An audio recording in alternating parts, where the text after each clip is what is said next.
Racist customer demanded we fire and replace our employees with white American employees, even though we are an immigrant-owned business. I mean, I've got to just say this off the bat. It doesn't matter if you're an immigrant-owned business or not.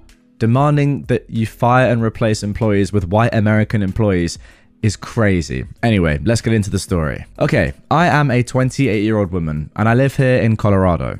But my family and I emigrated here to the States from the former Yugoslavia, with my mother being Serbian and my dad being Montenegrin. My dad owns his own renovation business, which he was inspired to set up after watching the TV show Home Improvement.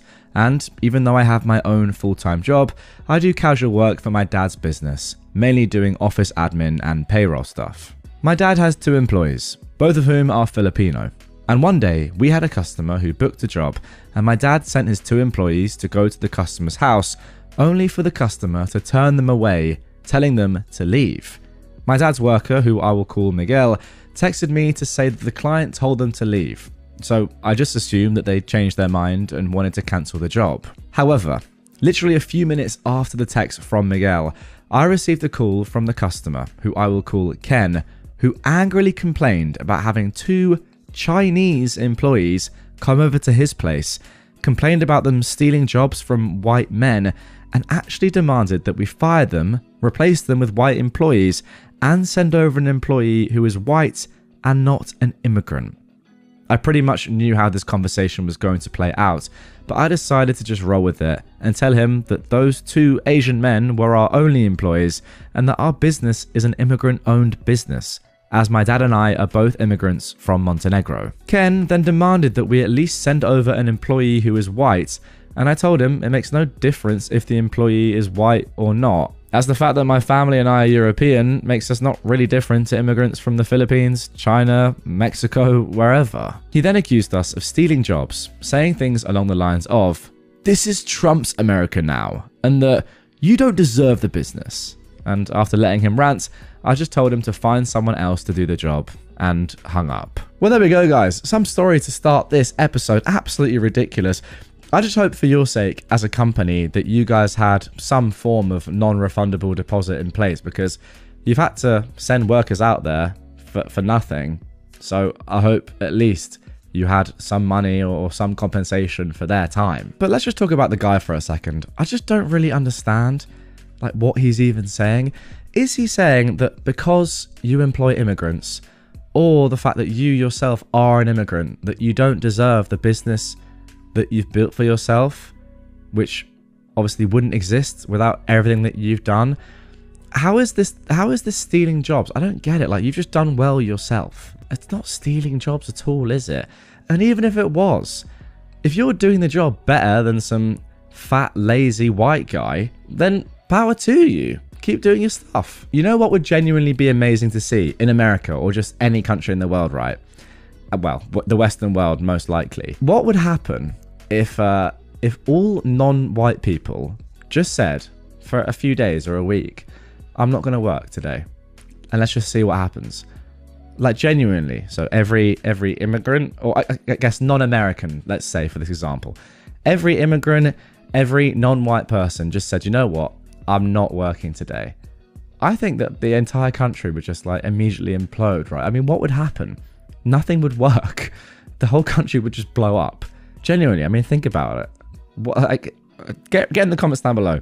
What do you think would happen? I think it would just be absolute anarchy, and probably be so funny to watch from someone in the UK. When my mailbox moving became political. So, when we bought the house and moved in 3 years ago, we accepted the location of the mailbox. It's on the other side of our driveway and across some uneven ground, about 50 yards away from the door. This wasn't a problem back then, but since that point, we've had a series of bad luck. My wife needed a new knee, I sprained an ankle, and while it's healed enough to walk on and go back to work, anyone who's had one knows that it can take a while before it's back to 100%. So, it was decided that the mailbox ought to be moved to the end of our path to the street. Straight ahead, on a flat and smooth surface, only about 30 feet away. We asked the post office what we needed to do to move a mailbox. We were told that all we needed to do was let the driver know that it was being moved and to just move it, making sure that it's numbered to match the house so there's no confusion. We went to the store to buy a new one since the old one was getting a little ratty from getting hit a couple of times, and I installed it this weekend. Which was, to our amusement, the best time to install it, since we actually caught the driver and were able to tell her that here was the new mailbox and that the other was going away. Great. Situation handled. Installation goes well, and now we're on to part 2, the removal of the other mailbox. Here's where my moving the mailbox got political. The old mailbox was on the same post as my neighbour across the street and one house over, so we shared it. During this past election, I posted no signs supporting either of the candidates. My neighbour John, not his real name, had half a dozen signs though. Flags and a banner as well in his yard in support of a certain candidate. John came over as I was removing the old box and complained that the only reason I was doing this was that I didn't support said candidate, and this was my petty ass reason, and that I just didn't want to be associated with him. In truth, I didn't want to be associated with him. Largely before we knew he was a supporter, he wasn't a very pleasant person.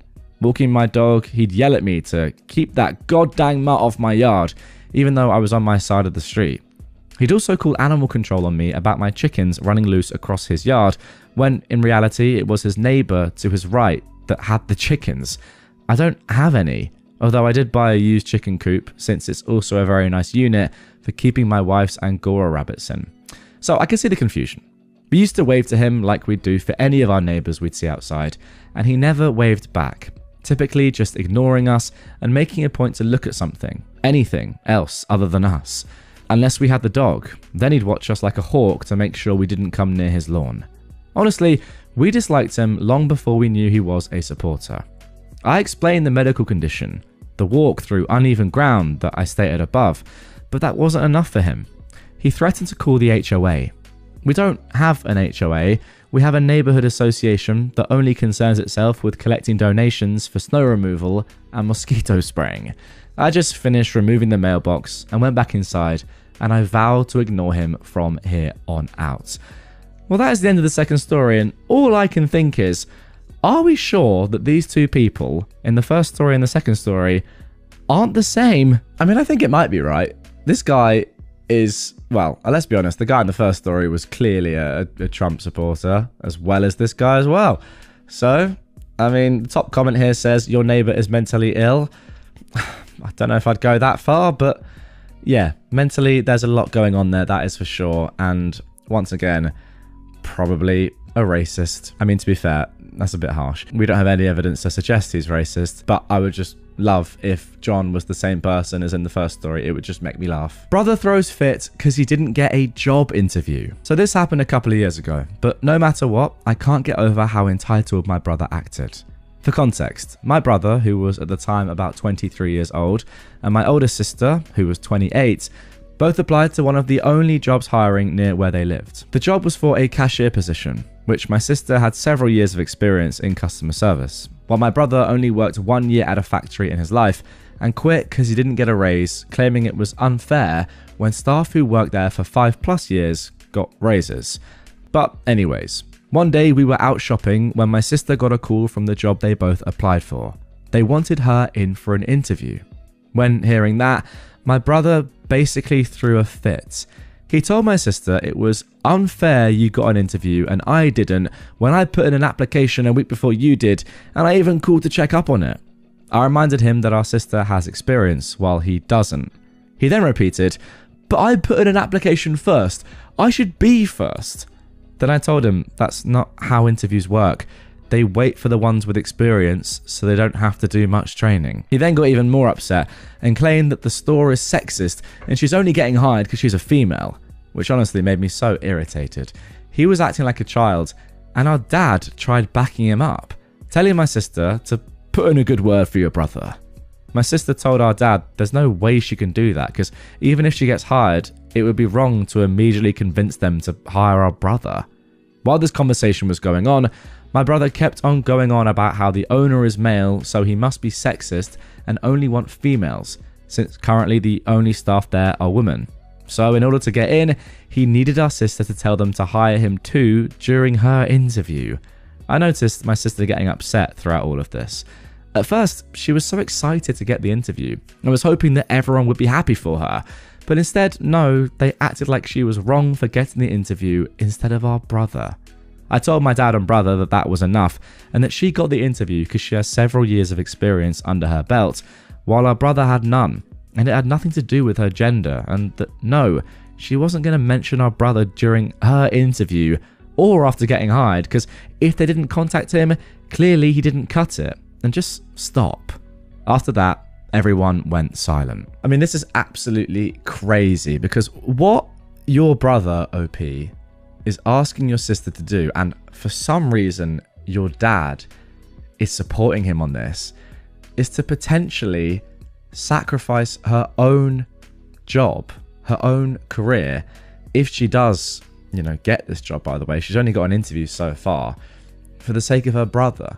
Like, imagine you went into a job interview and your sibling had said to you, yeah, during your interview, would you mind just letting them know that I have also applied for the job and I also want it?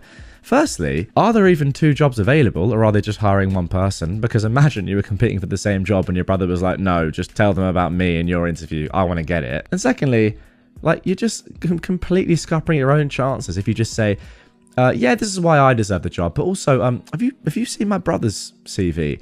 He could also be great. And also, even if you do get the job and you're in your first week or whatever, like your brother's asking, imagine you're in a new job and you say, this is great, guys. Really happy to be here. I really feel settled now, to the extent that I can now say, would you consider hiring my brother after just a few days of working at an institution?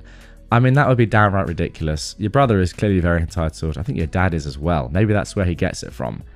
But yeah, I mean, the fact of the matter is, if your brother hasn't got an interview, he's not qualified enough and he doesn't deserve one. And that's on him. Her face went red in anger. I thought I'd share a story from my time as a worker at a very popular theme park in Florida.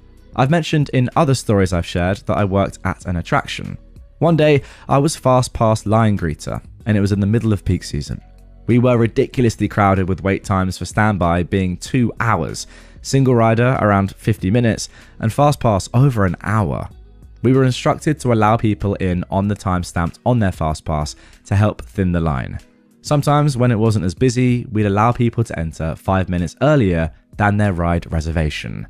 A woman wearing white shorts, a fanny pack, and a white sun visor came walking up happily with her group and showed me her fast pass. I stopped her because it was 10 minutes early. I politely explained she'd have to wait to enter on the time stamps on the fast pass ticket. Oh, come on. Really? It's just a few minutes early, she said. I apologise, Mum. Unfortunately, we're very busy, so you're going to have to wait for the time on your fast pass. That's ridiculous. Everyone else let us in a few minutes early. She then tries to walk past me, but that's not happening. I blocked her by stepping in her way. I smile and I ask her to step to the side. Ugh, she says. I continue to let people in according to the times on their passes as the woman glares angry daggers at me. A man next to her tells her to just wait. It's not that serious, but she is fuming. Literally 3 minutes go by and she storms back up and shoves the pass in my face. Good enough now. Can I go in now? At this point, I'm trying to remain magical. Mom, you still have 7 minutes until you can enter. Please step to the side. You're joking. 7 minutes?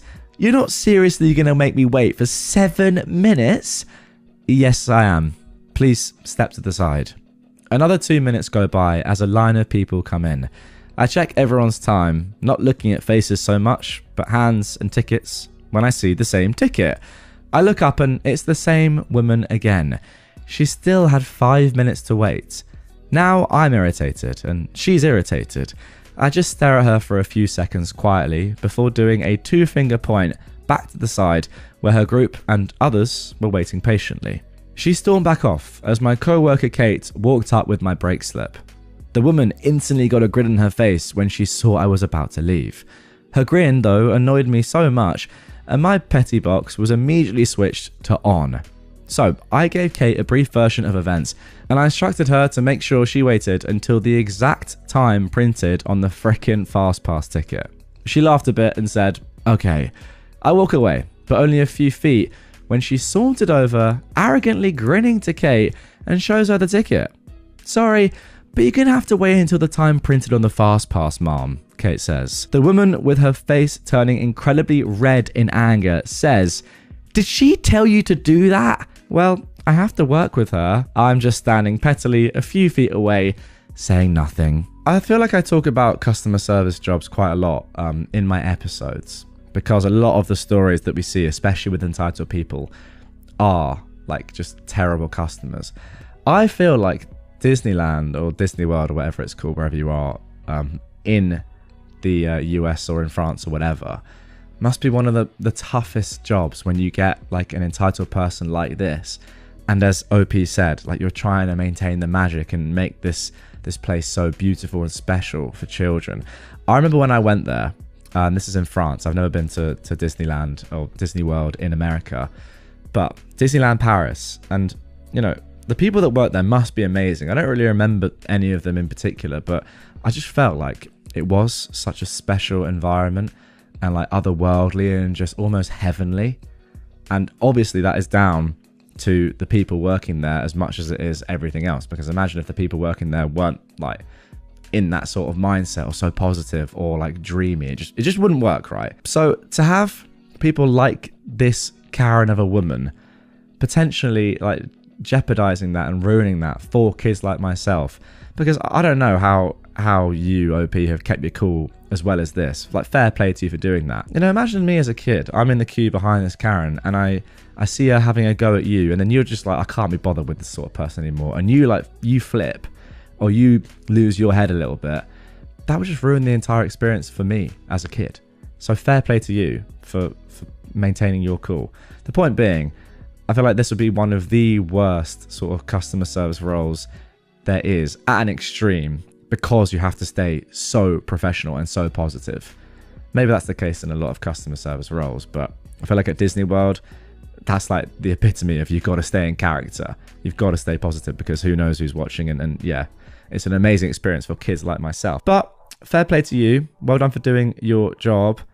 But yeah, I don't think I'd be able to manage with people like this. Revenge by my dad on the man who harassed his sister. I lost my dad 20 days ago. The hurt is fresh. Not sure of the legality, but since Dad is gone, I guess this story can't harm anyone anymore. That is how you know this is going to be nuclear, when you read a sentence like that.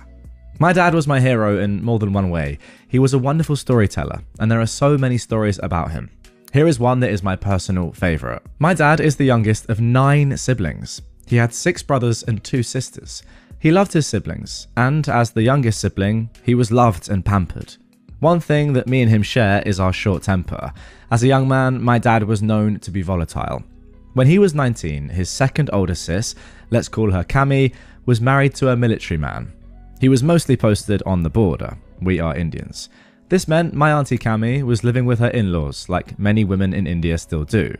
The problem was her older brother-in-law. Let's call him Alex for a-hole. Alex was a goon, an extortionist, an abuser, and yes, an R-worder. He was scary. He was known for being physically imposing at 6'8". He was well built and was unbeatable in fights. No woman was safe when he was around. After my aunt Cami got married to her husband, the nasty brother-in-law Alex set his sight on her. He began harassing her, forcing her to sleep with him. The family did nothing to protect her. This went on for weeks. She was tired of fighting and was totally shattered emotionally. One day, she found the courage to talk about it to one of her older nephews, who was 18 at the time. He went home to my dad and broke down about how Cami was suffering and how her honor and life is at risk.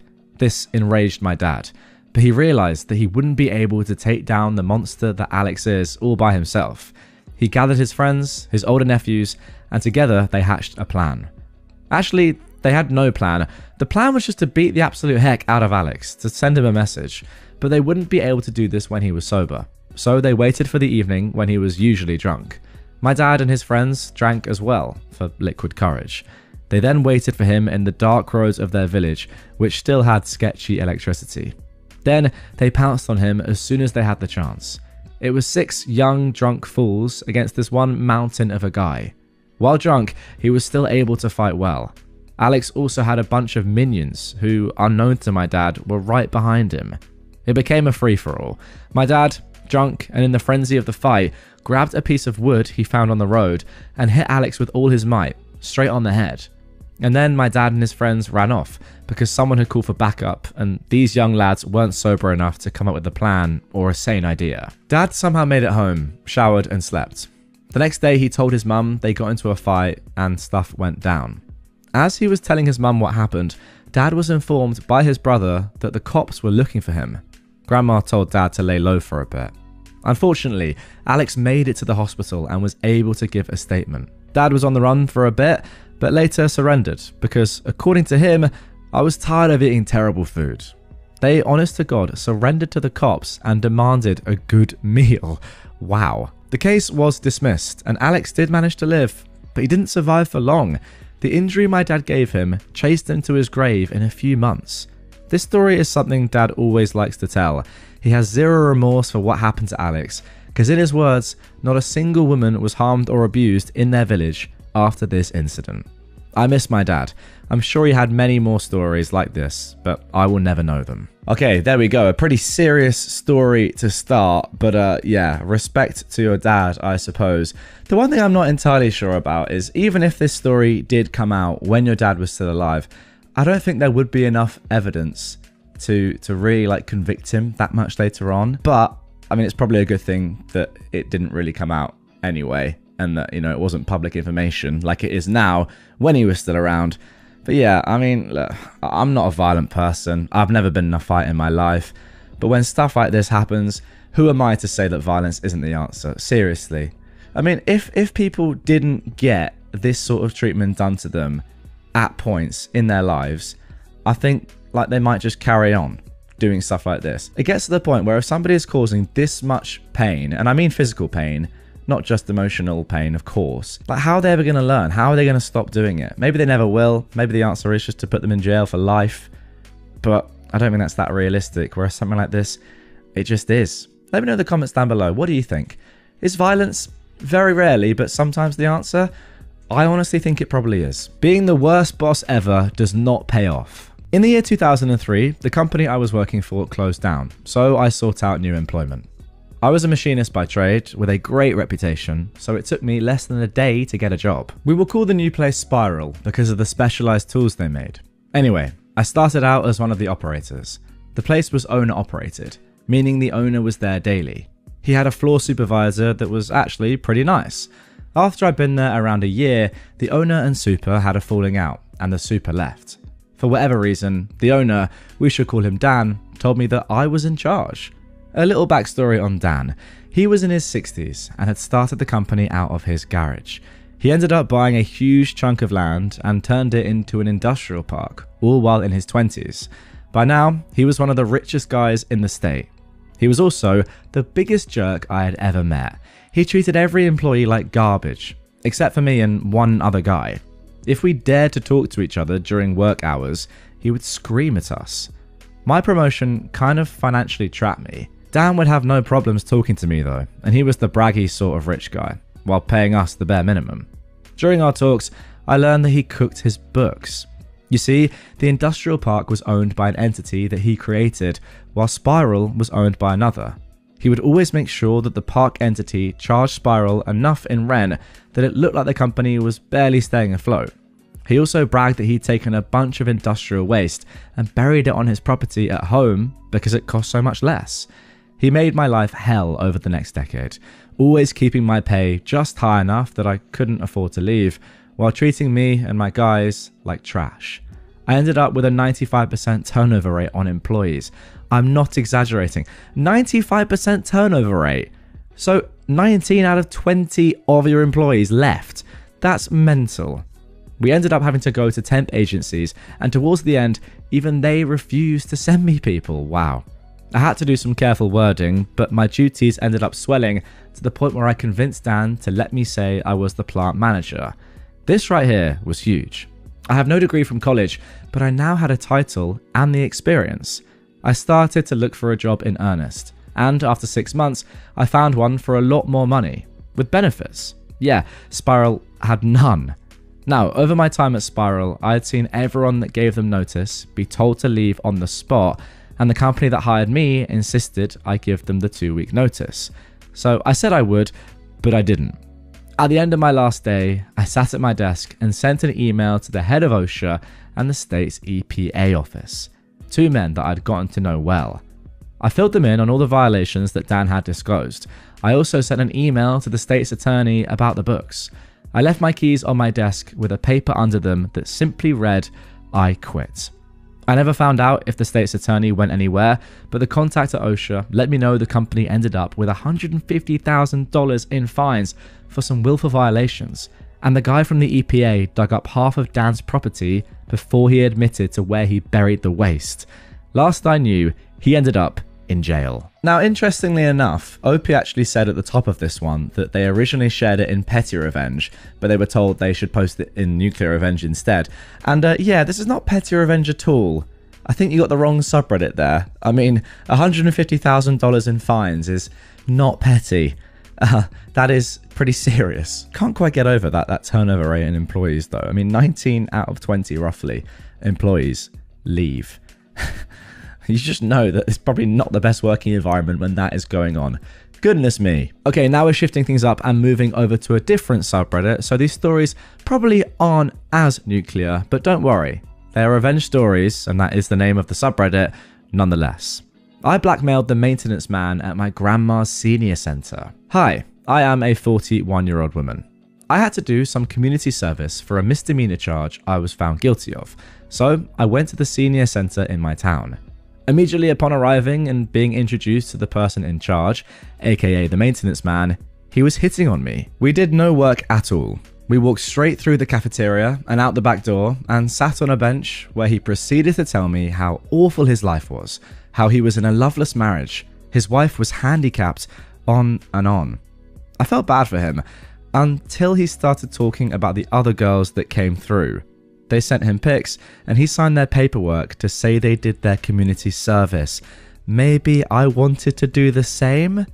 I don't remember what I said, but I left and didn't go back, pretending it didn't happen. Then I only had a week left in my sentence to have my community service done, and I didn't do any of it. I had 4 out of 40 completed, so I did the only thing I could think of. I texted the maintenance man and told him I wasn't going to send him nudes, but he was going to sign my paperwork, or I would tell his boss and the court what he was doing. So he signed it. Then I told my probation officer not to use them anymore and why. I wanted to call his boss, but never did.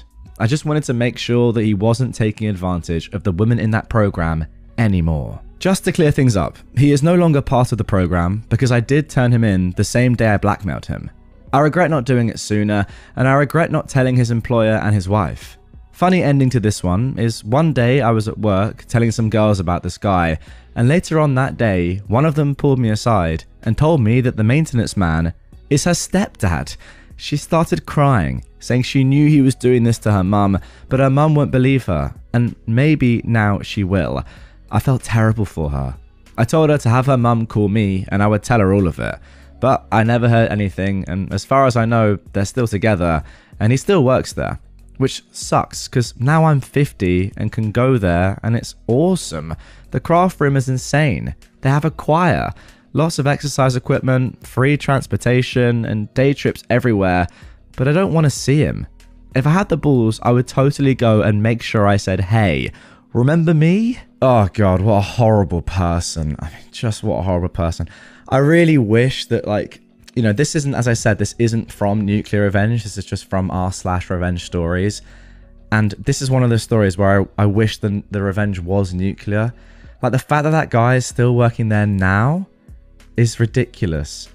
I feel like this is one of those where you need to find out and get in contact with other women that this has happened to. I don't know how you would, but maybe, you know, talk to some other staff at this location and sort of explain what's going on and what this guy has done to you and other women, and maybe they'll have the contact details of others that have worked there before. I mean, they should, right?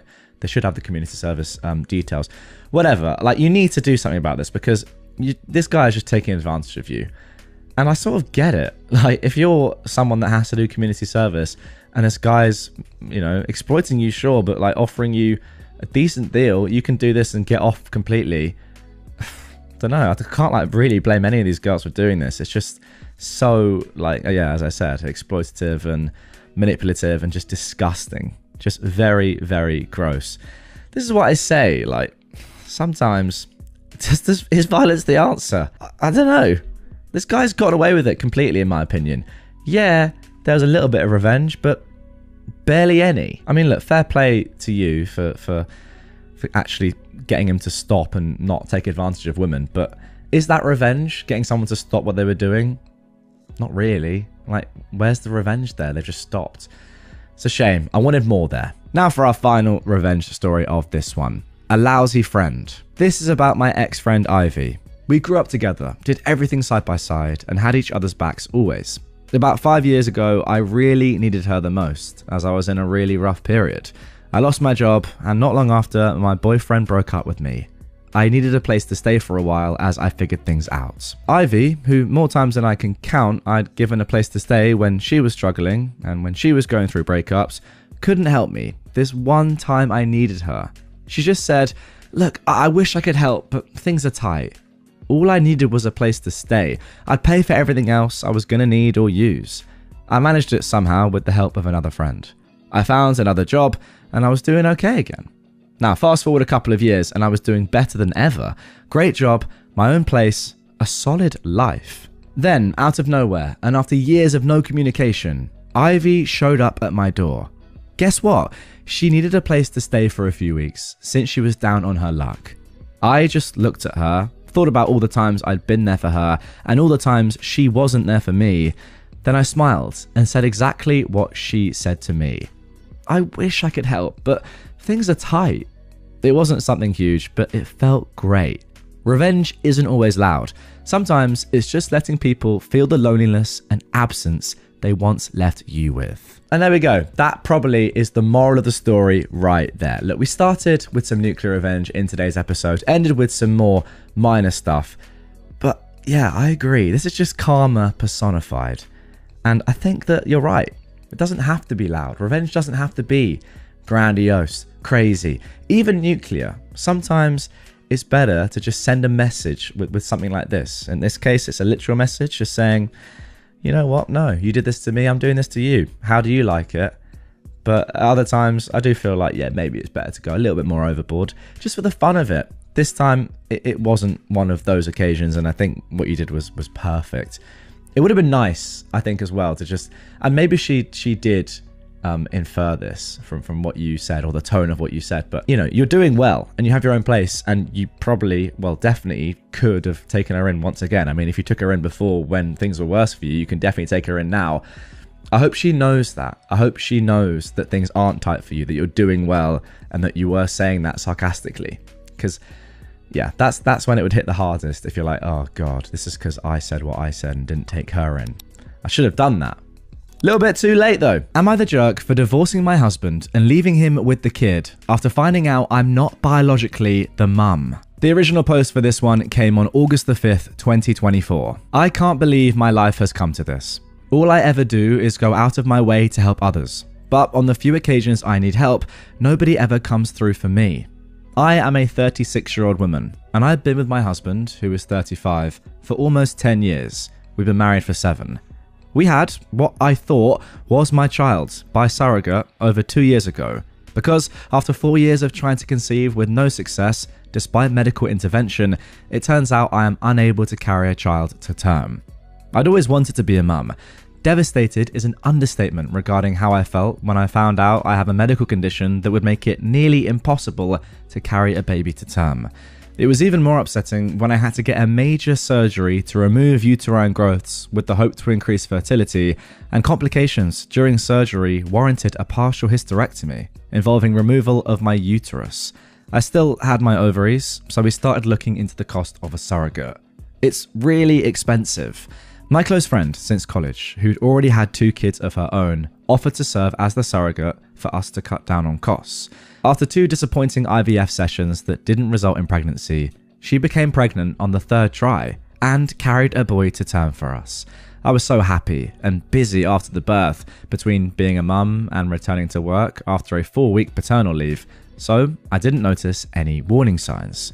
I should have noticed the red flags and warning signs early on, but I didn't. I was just so exhausted from working so much at my stressful job, and on top of that, 2 part-time jobs to cover most of the bills, and the anticipated medical and legal costs associated with this friend becoming our surrogate.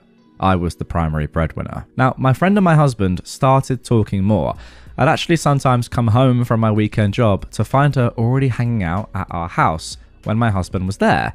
I chalked it up as innocuous. It's good for her to know my husband better, since she was in the process of hopefully carrying our child for us. I was grateful to have someone helping us have a child. I also then thought it weird that our son has brown eyes when both of us have blue. Then I found out that while this is uncommon, it is possible sometimes due to many genes controlling eye colour. Recently, it all came to a head when I took our son to a doctor's appointment and they did metabolic panel and blood tests, which showed that he had a blood type that is not biologically possible to have with me as his mother. He's B+, I'm A+, my husband is O+. Immediately, I started worrying it was the fertility clinic's fault and that they'd messed up and implanted a wrong embryo. I started lining up lawyer consultations to possibly sue the clinic, and I looked into having a DNA parentage test done. The test results showed that I'm not the mother, but my husband still is the father. I was heartbroken and angrier than ever. I talked to lawyers about medical malpractice in the fertility clinic we'd used. Then my husband confessed that he'd slept with my friend, our surrogate, on a few different occasions during our struggle to have her get pregnant with our embryos. This means what I thought was our son conceived by IVF and carried with a surrogate isn't my son at all, and he was in fact conceived the old-fashioned way, which I can't even do. Livid and absolutely broken at the same time doesn't even begin to describe how I feel. I've been breaking down into crying spells over and over again about this. He claims he didn't ever think pregnancy could result because he pulled out, and he'd always assumed that he was the reason for our earlier struggles to conceive, both before my hysterectomy and during the IVF insemination process with this friend. I felt an immediate triple betrayal from what was supposed to be my husband, my friend, and now knowing my child isn't even really mine. I had such white-hot rage and delirium, I immediately left home and stayed at a hotel for almost a week before asking my parents to let me stay at home for a while. I admit I left our son with him. I'm now filing divorce because he cheated and betrayed me in the worst possible way. I've also cut off my friendship with my friend, the surrogate, and I feel afraid to trust anyone else now. I've seen a divorce lawyer to see about giving up my legal rights to this kid so I don't have to face such betrayal or owe child support. My husband and friend, surrogate, admit they were wrong and keep apologising, but also called me immature and heartless to just give up on my son like that. My parents also say I can't just give up on a kid that I went through so many legal and medical hoops to have. When I told them I refused to stay in a cheating marriage and I'd rather adopt someday with a better, more trustworthy partner, they also told me that I was wrong and that maintaining my parental rights isn't much different than if I adopted outright. They said it isn't blood that makes a family. They're all about me divorcing my cheater husband, but they keep telling me I'm making a mistake giving up my parental rights. Some of my other friends agree with what I'm doing. A few admitted they weren't big enough to swallow pride and care for an affair baby, or to see daily reminders of my friend/surrogate's betrayal every time I look at her son. I just want a clean break and a fresh start. I'm also looking at relocating several states away. So, am I the jerk for giving up my parental rights in the divorce because a kid I paid a lot of money to have born by surrogacy isn't biologically mine at all, but is actually the surrogate's? Okay, wow, what a story. First of all, let's jump into some comments before I give my thoughts and we get into the update for this one. Somebody said, "No, you are of course not the jerk. You've suffered a terrible betrayal. Only you can say what's best for you." Personally, I wouldn't be able to look at the child without being hit with the betrayal again and again. Your parents and friends don't have to actually deal with that situation, so they don't get a vote. Your soon-to-be ex is a real piece of work. You're immature? I'd want to throw up if I was in the same room with him. Please get some therapy to work through this. Don't let these two jerks hold you back from living your best life. Completely agree with all of that, by the way. The immature comment is just ridiculous. Like, when you know you're in the complete wrong and then you have a go at the person that you've done this to by calling them immature, it's insane. Anyway, OP replied to this saying, He feels like biological maternity shouldn't matter that much when it means that I am finally fulfilling my dream of becoming a mother. He says that if I adopt someday, I'm still going to have to raise a child that isn't biologically mine. How does that make any sense? There's a difference. On the one hand, when you adopt a child, you know it's not yours. But when you have a child through a surrogacy, like, you don't also think it's not yours. It's your genes. It's completely different. I know it's not in your belly, but come on, man. Anyway, let's carry on. OP says, he has reminded me about what a depressive wreck I was during the infertility, the aftermath of my partial hysterectomy, and how I put him through the ringer because I was obsessed with wanting to have a child. He claims that I pushed him away with my baby obsession, and he couldn't deal with me anymore, and that's why he started straying the way he did. He also says that I can't just turn my back on a child when I legally signed all the paperwork, which is similar to adoption paperwork, since the state doesn't readily recognise a child born to a surrogate to be the couple's child, since they base it on the person who gave birth to the child as being the legal mother, until paperwork is signed that transfers the rights over. He also claimed that I'm going to have a difficult battle ahead of me trying to reverse that. What a nice person your soon-to-be ex is. Jesus. Now, somebody said that OP should ask her husband and the surrogate to actually reimburse her for the cost of IVF. OP replied to this saying, I tried and failed. The doctor and clinic I complained to said the IVF costs were associated with the formation and storage of embryos and the procedures associated with the insemination, not the outcome. OP then also responded to a question about her ovaries or eggs being intact or not. She said, obviously I have eggs if my ovaries are intact, and they extracted eggs to form the embryos prior to inseminating. There's still eggs remaining there. Well, I suppose that is good news. I don't know if OP will be able to go through this process again with another surrogate after this rubbish. I mean, think of the trauma, but who knows, at least the option is there. OP then explained fully in the comments the process of the fertility clinic being involved. The fertility clinic was just involved in the egg extraction, embryo formation, and storage of eggs and embryos. Another medical practice utilized the in vitro fertilization methods with the person I thought would be our surrogate. He didn't pick the surrogate for us. It was a personal friend who agreed to do this out of the supposed kindness of her heart, since she already had 2 prior children and knew that she could carry to term easily and didn't mind being pregnant. Had we gone through a professional surrogacy practice, there would have been other steps involved, and they would have found a few options for surrogates for us, but the costs were way too high, which is why we skipped some steps and a lot of money by going through a friend that we thought we could trust. Now, I feel like I can trust no one.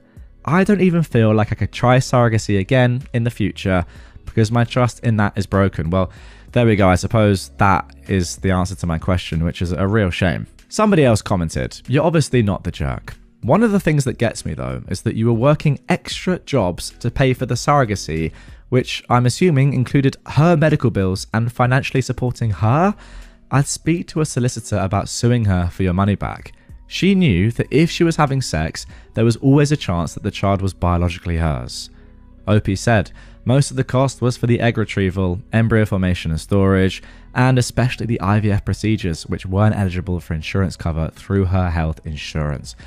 Yeah, I see. I mean, tough spot, but surely there is something you could do there. Something legal you could do there. Like, you can sue for something. Surely, like damages of any sort. There must be rights or, like things that you can't do as a surrogate mother. I mean, there has to be, otherwise it would just be ridiculous, right? And I know this wasn't a professional surrogacy, but surely you can't have sex during surrogacy or like supposed surrogacy with one of the people you're meant to be like doing the work or doing the job for. I don't know. I don't know any of the rules clearly, but if you do, I suppose they also differ wherever you are in the world, but let me know in the comments down below what the laws are where you are. OP actually then answered finally a couple of questions about the surrogate. Firstly, her family, saying she doesn't have a husband. She had 2 kids with a long-term boyfriend, but they split 5 years or so ago. She's not married.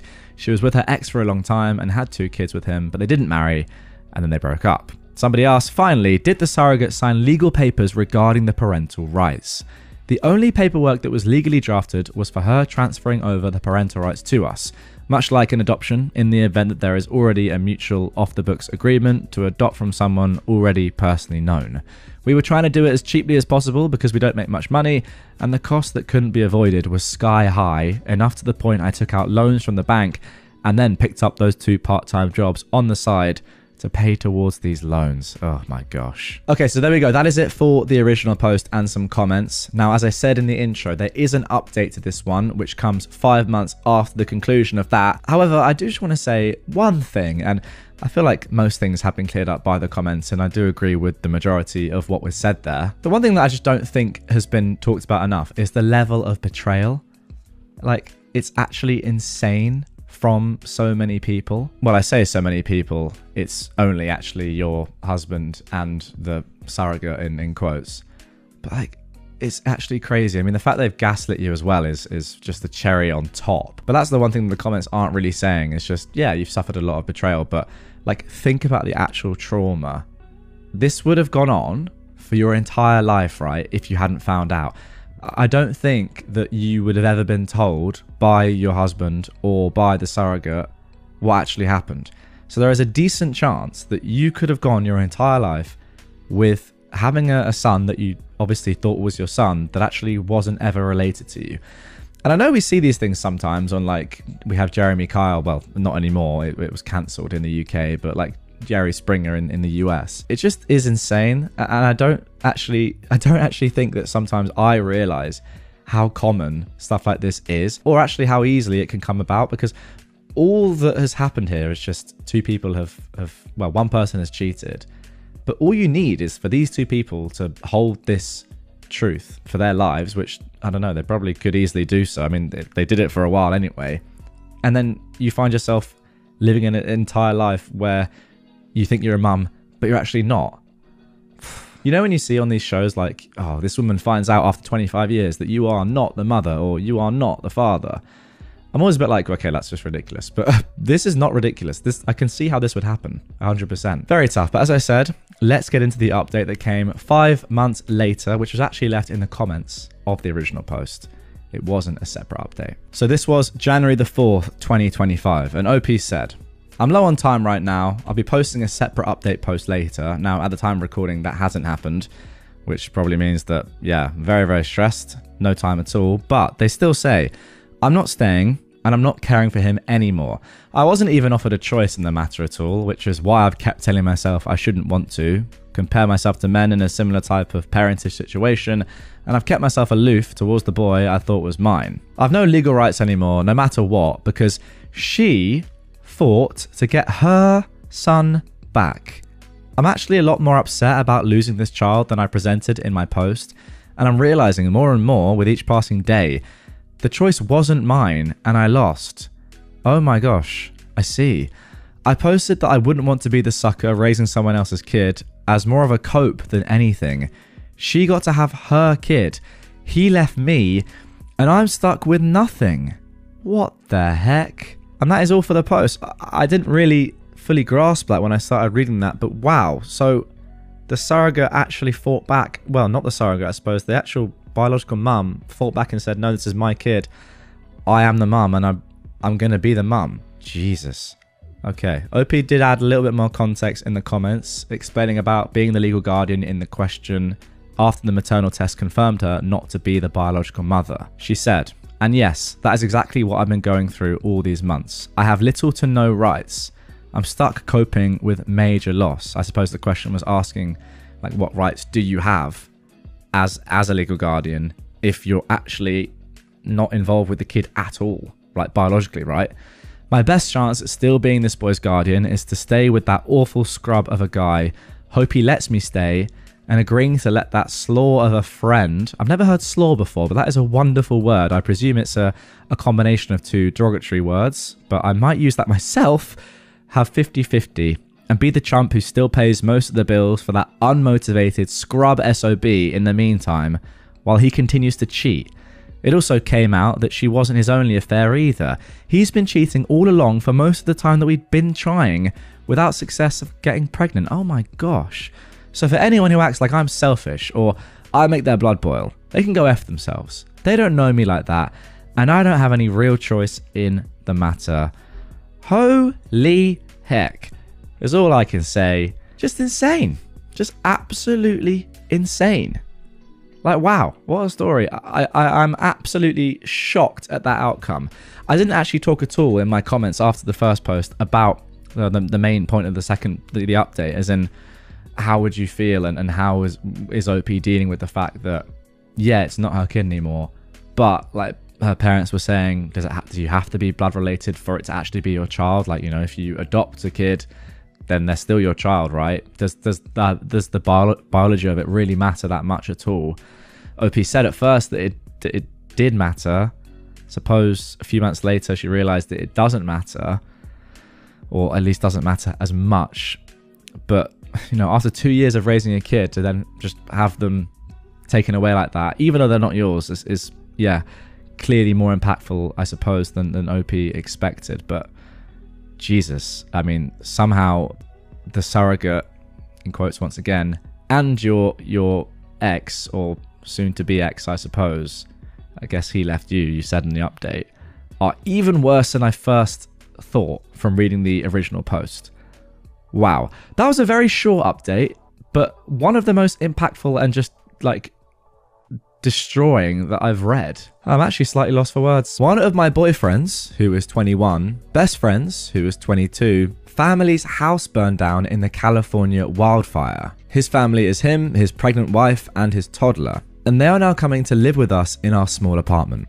I did not agree to this, and I, a 21-year-old woman, am feeling extremely anxious and panicked. This was originally posted on November the 11th, 2018. First, I just want to preface this by saying that I am fully willing to support their family through tangible means, like buying them food, supplies, furniture, etc. I just don't think our apartment is a viable option. My boyfriend and I live in a 2-bedroom, 1-bathroom apartment in a very expensive area. Rent is around $3,000 per month, and we're both stressed out college students. This guy has been best friends with my boyfriend since high school, and they regularly keep in touch and drive to see each other. My boyfriend and I live in NorCal, while they live more south. The friend has not been in a good financial situation for the last 2 years. He dropped out of community college after he got a girl pregnant, and they ended up getting married after she gave birth. She's now 7 months pregnant with their second child. My boyfriend and I usually go down to visit them together, and we always pay for meals, and I always try to buy a couple of toys for their 2-year-old. We have been in contact with them since last night. They were able to safely evacuate and bring some essentials, including their car, but their house has burned down.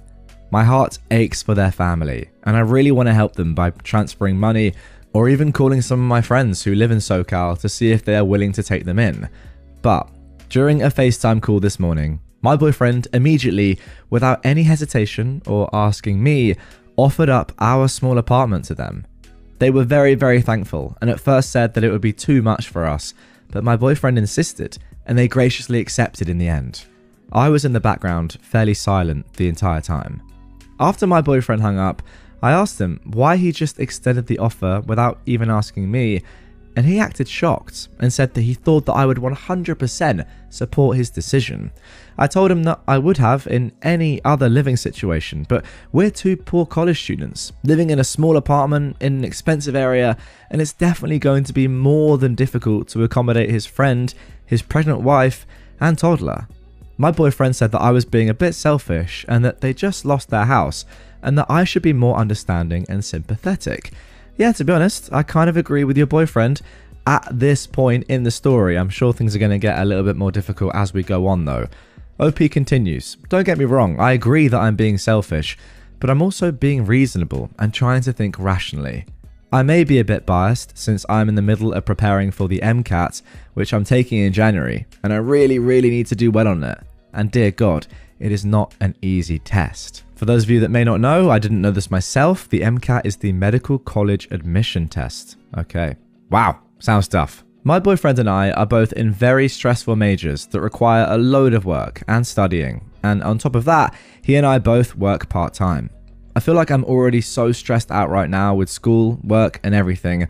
I look forward to quiet time in our apartment that we get to spend. I digress, but I can't help but think of how this changes everything. Of course, this is probably temporary, even though my boyfriend said they could stay as long as they need to, but right now is really not the time. My boyfriend and I argued over this for an hour, and I ended up just heading out for the day. My boyfriend is sticking to his plan, and he texted me saying that he's sorry and that he knows it will be hard, but to remember we're doing a good thing and supporting our friends in a time of crisis. I couldn't help but think that it was really his friend and not ours at all, but I might just be being bitter. They are planning to drive up tomorrow morning. I'm just so worried, stressed, and my anxiety is through the roof. I came home around 2 hours ago and noticed that my boyfriend has already set up a mattress in our second bedroom, which is our office/work area, and set up the couch. I burst into tears and I almost had a panic attack. I just don't know how to deal with toddlers, and I also don't know how to support and take care of a pregnant woman. My boyfriend comforted me, but I can't help but feel a bit resentful right now. He agreed to this without asking me, and I can't fight back now. I seem like such a horrible person. I'm still crying in our room as I'm typing this, and my boyfriend went out to stock up on groceries. God, I don't know what to do, and I feel so panicky. What can I do at this point, Reddit? I'm at a complete loss. Okay, so there we go. That is it for the original post, and I've got to say, when I first read the title and even like a few paragraphs here, I'm kind of thinking to myself, like, yes, you're going through a lot, OP, and I understand that. And you've got your exams and you're struggling just in life generally. Well, not struggling, but you're under a lot of stress. But I mean, these people have had their house burned down, and there are levels to this. However, the more and more that I read, the more I'm thinking this probably just wasn't a good fit, and surely there's someone else out there that could take these people in that, has more space, has more time, has more resources. I mean, maybe there isn't, but you would think that there is. And if there isn't, then fair enough, and fair play to your boyfriend for doing this. But the way he's gone about it, not asking you at all, that can't be a good thing. Like, his generosity and his selflessness is unbelievable, and I wish I was as selfless as this guy seems to be.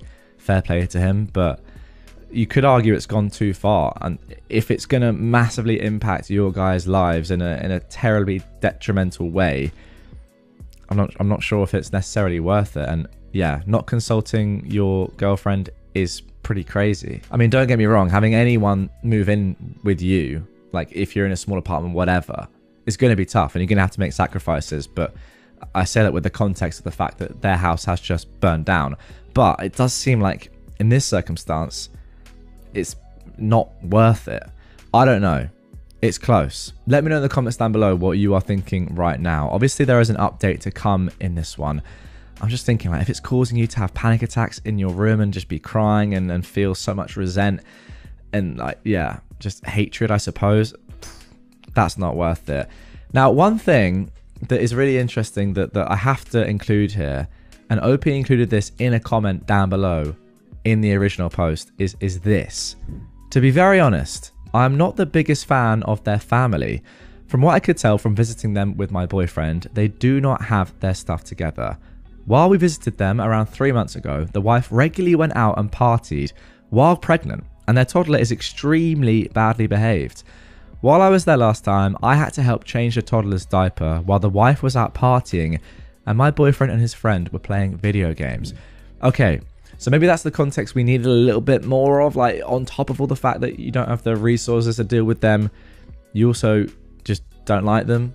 And yeah, it's hard to sort of welcome someone into your home despite the circumstances when you've seen this, I suppose. But I'm not sure, like, socially and sort of like ethically, morally, where do you guys stand on this one? Should you let someone into your home when they've gone through such hardship and their home is burned down? Or if it's going to have such a negative impact on you, then is it worth it? I don't know, it's a tough one. Let's jump into some comments and see what the people of Reddit are saying. So first of all, somebody said, A, does he know the significance of the MCAT? Your feelings are so valid, OP. I can't even imagine being put in this position. My boyfriend just took the MCAT and he wouldn't see me sometimes for long periods of time because he needed to stay in the zone. B, there should be no obligation on you to help out whatsoever. This needs to be temporary. For the good of your future, your relationship and your mental health. This kind of decision was not his to make on his own. You both live there.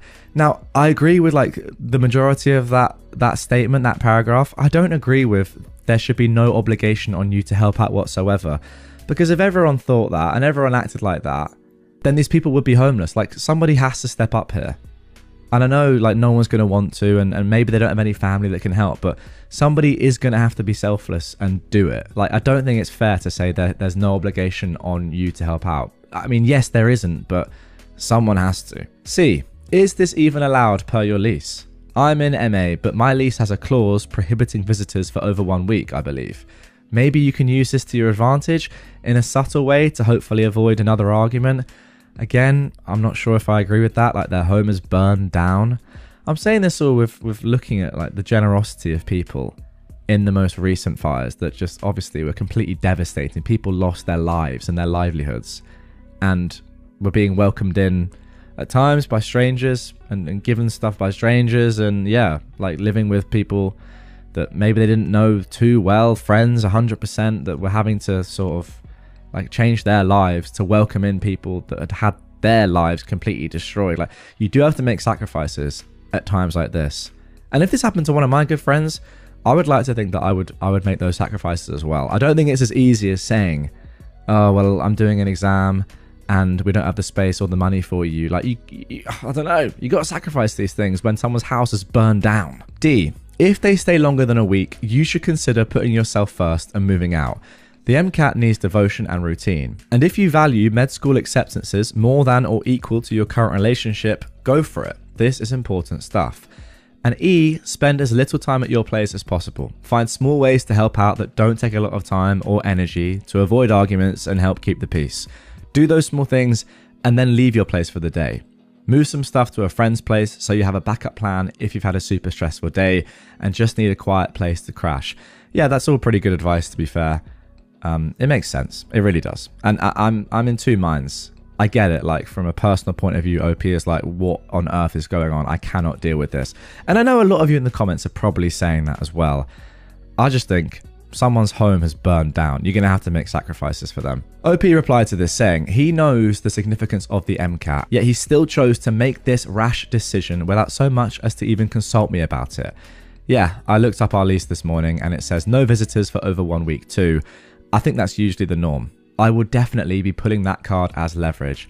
Thanks a lot for the advice. I really hope that this will be temporary. Now, the one thing I have to say is that your boyfriend not consulting you is disgraceful. It's the worst part of this entire story so far. I cannot argue with that one bit. Now, this is important, and this is kind of what I've been saying, I suppose, the whole time. Somebody said, do they have any other options? Honestly, my boyfriend would do the same thing, and I love that about him. It really, really sucks that this is during such an important time in school, but if these people have nowhere to live, I don't see how turning them away isn't a little heartless. Of course, you might need to stay at your friend's house to get studying done, but is that such a horrible trade-off for helping a family with no home? That right there, right now, and by the way, there's more context and of course an update to come, is how I personally think. What do you guys think in the comments? This is a contentious one, and I think, you know, it's there's no right or wrong answer here, but yeah, that is slightly the way I'm leaning right now, as you can probably tell. OP replied to this, saying, I think they do have options, but decided to turn to us because their family would be harder on them, push them to pay for themselves, get out soon. They both have family nearby. Ooh. In fact, the husband's rich family lives not far from us. However, they have already housed their family for 1.5 years after she got pregnant at 18. And according to my boyfriend, they were annoyed at how they acted during that time and almost kicked them out. They finally caved and actually bought the house that they lived in so they could get out. I just can't deal with irresponsible adults in addition to a toddler in my small apartment. As others have pointed out, they can get support from the FEMA or even stay at a local shelter. Hundreds of people are doing this. If they need money or food, I'll gladly send it to them, but I can't offer up my space due to many reasons. I'm sorry if you see this as heartless, but I get the feeling that you would feel differently if you were actually put into my situation. That is super valid, and I do completely agree with that. If I was in that spot, it would be different, and it's impossible to say how I'd act or feel if I was actually physically in OP's shoes. So, it's tough, but I'm also thinking, like, Yeah, they can get support. Yeah, they can go and stay at a shelter, but you don't want to do, like, it's so much nicer to stay at a friend's house when you've already gone through so much, right? I don't know. Anyway, let's get into the update. This was posted just the next day. I never thought I'd be updating so fast, but everything was resolved in one of the most hectic and stressful nights of my life. Shout out to all of my supporters out there. You guys made my day yesterday. And to those of you calling me heartless because I don't think offering our living space up is a good idea when I've said that I'm willing to support them in any other way, F you. And by the way, guys, I'm not calling her heartless at all. Like, I completely get it. I was just saying, I think sometimes you got to make sacrifices for other people, and they can be very brutal, but so is your home burning down. Anyway, the pregnant wife, husband, and toddler arrived at our apartment last night around 9:30 p.m. They'd already told us on the way that their toddler contracted some kind of food poisoning and wasn't feeling well, which is what delayed them. Me and my boyfriend go down to greet them, and we realize they have so much luggage. There were 2 large suitcases, a duffel bag, and like 4 Trader Joe's shopping bags filled with random stuff and half-eaten food. Okay, cool. That's going to be fun, lugging up the stairs. I hate that from OP. What are you talking about? Obviously they have stuff. Like, their home's burned down. What are you expecting them to have? Just like only the clothes that they're in? Obviously they're going to have like some form of suitcase that you're going to have to carry upstairs. Like, that tone is, I don't agree with that. Anyway, let's carry on. So my boyfriend and the husband starts to bring their stuff up while I stay back and half carry the pregnant wife up the stairs because she feels too tired and nauseous. We get upstairs and I ask where Jake, the toddler, is. And the wife realizes she forgot to unbuckle him from the car seat and left him in there. She asked if I could go down and grab him. I wanted to say, not my forgotten toddler, not my responsibility, but alas, I decided to try to be gracious, at least for the first day. So I went down and unstrapped the toddler, who looked visibly sick. Again, like, I know these people might not be the best people or the best parents based on your experience before, but their home has just burned down and she is pregnant. She needs help. There were literally 2 bags of vomit, OP continues, next to him, which I removed from the car and threw in the trash because it would have been forgotten and become a severe health hazard. I tried to see if he can walk and he started crying and started dragging himself on the ground, so I picked him up and carried him up the stairs. I set the kid down next to our couch, and Lord Almighty, this kid did not look good. His cheeks were flushed really red. There was dried vomit caked on his face and his breathing seemed quick. I feel his forehead and it feels really hot to the touch, so I run to the bathroom to get a thermometer. While I'm digging for the thermometer, I hear, "Again? Are you freaking kidding me, Jake?" So I rush out and indeed, frickin' heck, the tot has thrown up all over our carpet. I wanted to cry. I run to the kitchen to grab paper towels, but the pregnant wife was already using some sort of napkin or cloth to sop it up, but she was smearing it and making it worse, and I wanted to die. I came to help her, and the tot is screaming at this point, while she is yelling at him to shut the F up. My boyfriend and the husband came over to help, but the wife told them to go away because she's got it handled. The wife asks if I would mind taking him to the bathroom to rinse him, and the only reason I say yes is because I'm seriously worried about the kid. I strip him and run warm water in our tub and put him in. Then I put a thermometer in his mouth and lo and behold, he has a temperature of 106 degrees. Not a good sign at all. That, paired with symptoms of vomiting, rapid breathing, and looking really lethargic, is a combination good enough for the ER. So I yell for the mother to get to the bathroom and ask her where she thinks he got the food poisoning from. She says she doesn't know, he's just eaten fruit for the past 2 days. I'm freaking out because his symptoms are consistent with meningitis.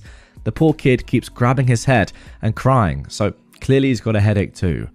I ask her if she's gotten him vaccinated for meningitis, and she said she doesn't think he's been vaccinated at all. I'm going into panic now. I feel Jake's neck and I try to ask him slowly if he feels like it's difficult to move. He just cries more.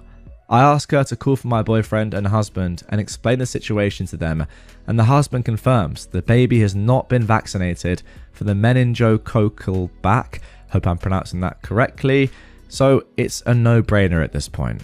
I tell them how life-threatening this infection is and that it may leave Jake paralyzed. The wife bursts into tears and gives the okay, so all 4 of us, plus Jake, get in their car to drive to the ER. My boyfriend is driving and I'm in the back cradling Jake and checking for rashes on his arms and legs with a cell phone flashlight. The wife is still crying. I'm close to crying. We finally get to the ER and I tell them there is a 2-year-old with symptoms blah blah blah with no vaccination for meningitis and we suspect he has it. They immediately bring him in and asked me if I was the parent and I said no and pointed to the wife who was trailing behind me in tears. They brought her in with the toddler and told me to stay in the waiting area. At this point, I take my first breath. 5 minutes later, the husband and my boyfriend come rushing in and I tell the husband to go and talk to the staff so they could bring him in. He does, and my boyfriend comes to hug me, and F it, I just started bawling my eyes out. He keeps telling me he's sorry and that it's his fault. I'm still crying into him. He calls an Uber for me and tells me to go home and get some sleep and that he'll handle the rest. I'm too tired to resist, so I get home at like 12 AM, brush my teeth, and just crash after I got a text saying they put him on antibiotics and they're waiting for blood test results and the culture, but that he was stable. I wake up the next morning at like 10 AM and the apartment is like super quiet and my boyfriend isn't in bed next to me. So I get up and walk into our living area and I see him sleeping on the couch and not a single luggage bag or pregnant wife in sight. I nudge my boyfriend awake and he tells me everything that happened. The toddler is in the ICU and my boyfriend managed to get a hotel nearby for them for half the price after telling them what happened. He paid for a week-long stay for them and then helped move everything out of the apartment and to the hotel with the husband while the wife was at the hospital. He kept saying he was sorry and that he didn't think anything through and for me to forgive him. I said it was okay and I hugged him. It turned out to be one heck of an experience I don't ever want to relive again, but I'm glad that Jake is safe and I'm glad they won't be living with us. Okay, so that is the end of the update. OP has just added a few more key points as well for further context. So the pregnant wife, husband and toddler, she says, chose to drive over 600 miles to live in our 2-bedroom apartment instead of living with the husband's wealthy, only around 200 miles away, family, who were also the ones to pay for their house and house them for 2 years. I have my suspicions as to why this is the case, but you make your own judgments. And finally, the pregnant wife's behavior is no different than normal. I've been to their house multiple times. I can confirm that she curses at her child, drinks while pregnant, and is unable to adequately care for the child. Alright, let's jump into some comments before I give my final thoughts. To be honest, I'm not even sure what I'm thinking right now, so hopefully these comments will give me some sort of clarity, and maybe you guys as well. Somebody said, kudos for catching on that Jake was sick. I'm glad he's on the mend. Probably was a good thing that initially they did go there so you could catch it. It probably saved the kid's life. OP said, thanks, I'm really glad it happened too. Somebody else said, you are a freaking hero. I started crying just reading this. I live in Alberta and a couple of years ago, a couple here killed their son by ignoring vaccines and medical care. He had meningitis. It was heartbreaking and it's still going through the court system. This couple literally owes you their son's life. Get freaking vaccinated, people. Now, OP replied to this saying, thanks, but I'm not a hero, but yes, please get vaccinated. And interestingly, somebody below this said, I thought the meningitis vaccine wasn't approved for kids until they are 11 in the US. And I think I've seen that as well. It even might be a little bit older than that in some states. I'm not entirely sure on that. Let me know in the comments down below. But OP replied, some infants and toddlers can get it if they suffer from some deficiencies, or to immune disorders, or are HIV positive. Okay, sure, but as in, the point being, the fact that they didn't have the vaccine yet, this toddler, was not an abnormal thing at all.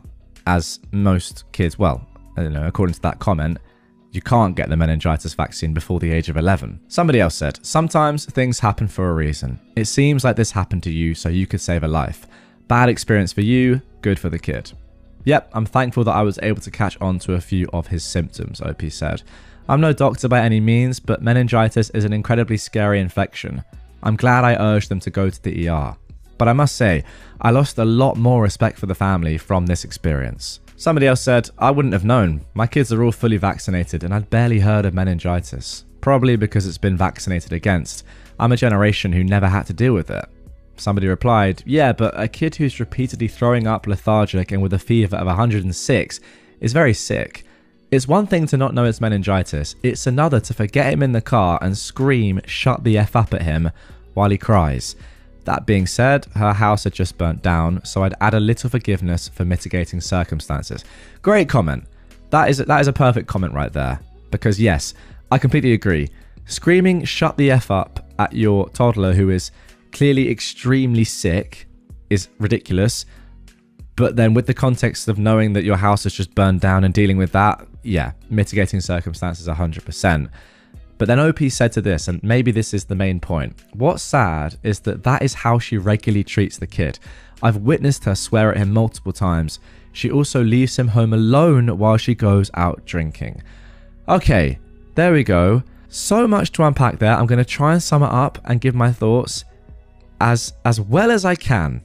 But give me a break. This is going to be tough. Okay, so there we go. You know what? I actually think that with the context now of knowing that this woman is clearly just not a good mum, if we're taking everything that OP says as gospel here, right, which I'm going to do because you kind of have to, then it sort of explains, well, it does explain, let me say, why OP has sort of reacted in this way the entire time. First of all, we have the fact that, yeah, she's just like goes out drinking while pregnant, leaves her 2-year-old kid abandoned at home, etc., etc. That is just disgraceful. Secondly, the fact that they have family nearby, or much nearer by, about a third of the distance away, that are wealthy. They've lived with them before, and they could easily live with them again. Surely, I mean, like, if you've lived with somebody before and your house has burned down, they're gonna let you live with them again.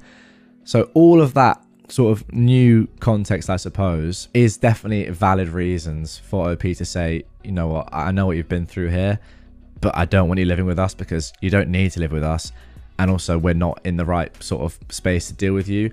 So with all of that being said, I do sort of get what OP is saying a lot more than I did at first. I was just sort of taken aback by, in my opinion, the lack of understanding at first from OP. Their house has just burned down. I mean, how many times have I said that? You've got to make sacrifices for people in that situation. But yes, maybe not these people. And I think that's the key point. And the more that I read here, the more context we got, the more I'm realizing that it's not about their house burning down actually at all. It's the fact that these people are not good people probably. And OP just really doesn't value them at all. Yeah, if it was another set of people whose house had burned down that were good parents and really did have no other options, then OP would be much more inclined to sacrifice. I think that's kind of what I'm understanding here. Let me know if I'm wrong, if you are getting different sort of points from OP, but I think that is the gist of things. And yeah, I suppose it makes sense. I'm still a bit like, oh, just let them stay with you. But I guess if like they're not even seeing that their kid is dying in front of them, then probably pretty terrible people. Although you did save a life, take solace from that. And again, I do agree with that one comment about the mitigating circumstances. It's tough to know. There's a lot going on in the story. I'm still not 100% sure what I think, but yeah, you guys let me know in the comments down below what you think. What's interesting is that some people in the comments of this are like, they're not buying it fully. So I want to put this comment on screen. I do want to end with this because I'm not sure if this all adds up, to be honest. I've just sort of semi-skimmed through it again. Let's put this on screen. Am I the only one whose BS sensors are going off? Some things just aren't adding up here. OP somehow picked up diagnosis of meningitis from the few symptoms: vomit, fever, headache. That's fair. I mean, meningitis is very rare these days. So to immediately jump to that is either very impressive or not 100% true. Then somehow she had time to throw 2 bags of vomit from the car into the trash because it would become a severe health hazard otherwise, all while managing to get a sick toddler out of the car. I think that's all believable, by the way. Yet she actually left the vomit in the carpet of her own home until the next morning, which her boyfriend cleaned up, according to her comments later on. Also, she was trying to paint the parents as some type of anti-vaxxers, but the vaccine isn't even available for 2-year-olds. I think that is a good point. And if the mum was really the type to drink while pregnant and leave her 2-year-old at home so that she could party, you would think that OP would have stepped up and done something about it by now. That's probably like the extreme other way of looking at this story, thinking, okay, let's actually really think about this critically. Again, I'm not sure. Maybe it's a little bit of both. I do slightly get what this comment is saying, though. Like, and it's always tough with Reddit because you're only ever reading, well, most of the time, one person's perspective on things. I mean, I'd love to hear from the other couple in this. Ideally from the toddler. I mean, what illness did they really have? But yeah, there we go. I've waffled for too long. This is one where we're going to have a lot of discourse in the comments, probably. So get down there right now. If you're still watching, get down in the comments. If you're still listening, get down in the comments. See what people are saying. Interact with people. That's the beauty of content like this, is that, as I said, there's no right or wrong answer. Get in the comments and see if you agree with people down below. I do not understand this kind of entitlement at all. Lack of basic self-preservation. My daughter is 32 and has a live-in boyfriend who is 34. He's also the father of our grandchild, of whom we have custody. Now, her boyfriend has a level of entitlement I frankly cannot understand. I'm just left with my mouth gaping open at his attitude. He moved to our state over 5 years ago, following our daughter after he was evicted from his family's home for being a deadbeat. Both his mother and aunt have kicked him out and will not allow him to return. His mother kept his dog and kicked her son out. That's funny to me. Since his arrival, he's not held a regular job for more than a week. His most recent example was him working for a grocery store in the deli. He quit after a week when they passed him over for an assistant manager's spot. A week.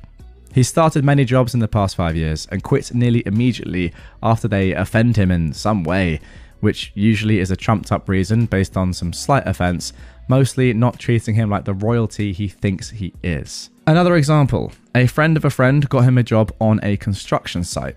He just had to arrive with safety boots and he'd be guaranteed to have a job holding a sign that said slow, stop on it. Just stand there and hold the sign. He missed the start date. However, he lucked out as the FOAF involved was sick that first day and they rescheduled a start for the following week. Boyfriend didn't show, no job for you. He's done some DoorDash and similar gig work, but will only do it if his girlfriend goes along, so she can do the jump out and get or drop the package part of the gig. He just wants to drive. This means that he's only willing to work when she isn't at work. This is now moot since their cars have been repossessed. My daughter later lost her $25 per hour full-time job. Her fault, see the below note, and she's now cleaning houses, Airbnbs, apartments as gig work. She is their sole income source. At one point, he got into a state program that gave you a place to live, gave you drug, alcohol, employment counseling, meds, and work to integrate you into society. He didn't last a week after he refused to participate in group counseling sessions. And of course, participation is a requirement for the program. There was a time where our daughter was in jail/rehab where he didn't have a place to live and was living on the street. He'd rather do that than get a job. He also refused to stay in a shelter. It was beneath him. There's certainly a victim component here. Nothing is ever his fault. Everything happens to him and it's all terribly unfair. He has to be the center of attention. He left a play date with his kid after they weren't paying enough attention to him. There's an entire history here that rapidly gets into too long didn't read territory. Drugs, DV charges, child neglect, TPOs, etc. They're all relatively minor misdemeanor charges and issues, the kind of thing the judge gives you probation for. He's also failing to participate in any of his probation requirements, therapy/drug testing, and is likely to be violated soon. Most of what seems to be missing is, to me, basic self-preservation. If I meet my probation requirements, I don't go to jail. If I work this week, I can buy food. He seems to lack any awareness of cause and effect. For the record, he spent about a week in jail after the DV thing and was calling his girlfriend multiple times per day to bail him out.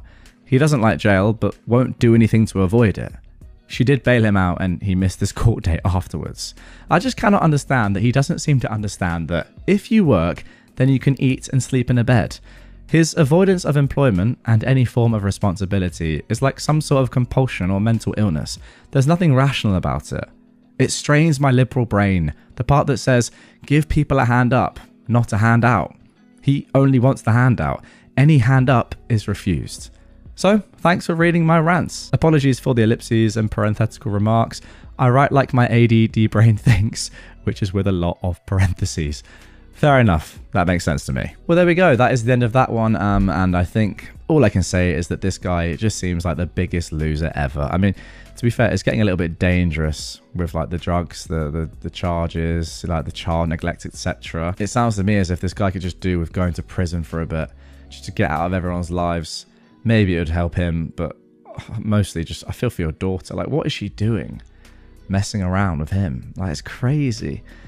I don't know. I don't know what she sees in him. I don't know. That's the power of love, I suppose. But goodness me, how can you be with someone as pathetic as this? It's actually insane. And yeah, as I said in the intro, this guy is a definition of entitled. Just nothing going for you at all. No drive, no effort in your life to improve it whatsoever, and just expects things to be handed to him. What a joke. Entitled bully gets their just rewards. My wife has an entitled coworker/acquaintance. I use the term acquaintance as she does run in our friend circle, but we try to limit or avoid contact with her. We'll call her Carrie. Anyway, Carrie is known for bullying co-workers at work, saying that she can get people fired, she can't, screaming at people, and at large, just general bad behaviour. Her favourite thing to intimidate people with is to tell them to F around and find out. Remember this for later. So, Carrie had an F buddy. Nothing serious, just a guy she'd bang and kick out the door. Carrie is also notorious for collecting engagement rings. She'd begin dating a guy, get a ring from them, get them to pay off some bill for her, then kick them to the curb. Again, I bring this up only as context to her character and to reinforce that the F-buddy guy meant nothing to her. She didn't actually date him or try getting a ring from him. She used him and then kicked him to the curb whenever someone with money showed her attention. She'd also frequently talk trash about this guy behind his back. So, Carrie was on one of her short-term engagements. So the F-buddy, let's call him Bill, was currently not someone she was seeing, as the new guy just bought her a $6,000 ring. I'm serious, she actually collected engagement rings like they were Pokemon, and paid 10 grand to get her roof fixed. So she was happy with this guy and had no interest at all in Bill. Enter Mandy. Now Mandy is another co-worker of my wife and Carrie. I personally don't know her, but from what I've been told, she's just got out of a 15-year marriage where she wasn't allowed to do anything and was very controlled. Carrie and Mandy are friends. Well, drinking buddies. Carrie likes to drink a lot, and by like, I mean all the time, but nevertheless, they were on good terms. So randomly, Mandy meets Bill. Mandy doesn't know Bill's history with Carrie, nor that he even knows her. They hit it off, like really good, and they're getting along so well that they begin dating. And it blossoms into a great relationship, one that's built on respect and love. Carrie finds out and loses her frickin' mind. Again, she never dated Bill and never wanted to date Bill. She never had any interest in him besides sex. Heck, she's currently engaged to a guy, but no, Mandy took her man, and she let the world know about it. Carrie started by going to their boss daily and asking him, "Why does that little female dog still work here?" She would also loudly exclaim this on the work floor for all to hear. Also, Carrie spent a whole hour yelling and screaming at her for something that Mandy didn't even do. She'd also frequently harass them both when they were out and about in town. She'd loudly call Mandy a female dog, a tramp, the C word, just all the nasty things you can say about someone. She would not only loudly say these things in their proximity, but tell anyone that would listen, or not listen, basically just anyone around her, how she was wronged by Mandy and Bill, and what she thought about it, and that Mandy is effing around, so she's going to find out. Fast forward 2 months, Mandy and Bill are still together and extremely happy. Carrie is, not surprisingly, no longer engaged to that guy. Also, not surprisingly, she's already been engaged to another guy and married after a week. Where is she finding these men, by the way? Who are they? It was unfortunately the 2-year anniversary of the passing of a mutual friend of all parties involved. Carrie is using this time to take the week off work to drink. This is a whole other can of worms. Basically, she isn't as close to this person who passed as she claims to be.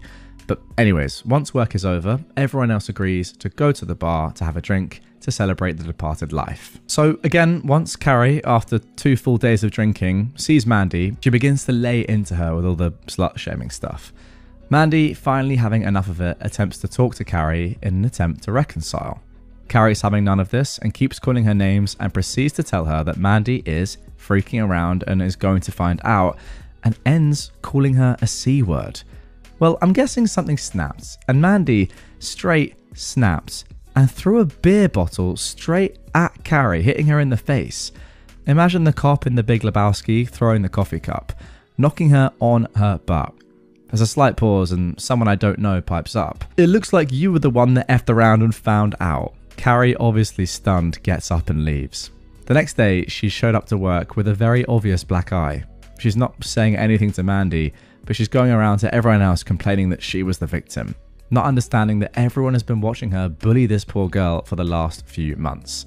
And that's kind of it. Nothing else has happened since then, but if it does, I'll let you know. Sorry, this got long-winded. There we go, some classic entitled people karma right there. Like, this person is just a bully, you're absolutely right, and no one was ever going to take her side in this one. And I'm sure that a lot of people at your work are pretty delighted, I mean, as far as you can be delighted that someone has been physically hurt, that she got assaulted, because sometimes that just needs to happen. Now, a few of you in the comments of one of my recent videos, and you were right to do this, by the way, said, when I said about sometimes I do think like a little bit of violence is the answer, you said that's wrong.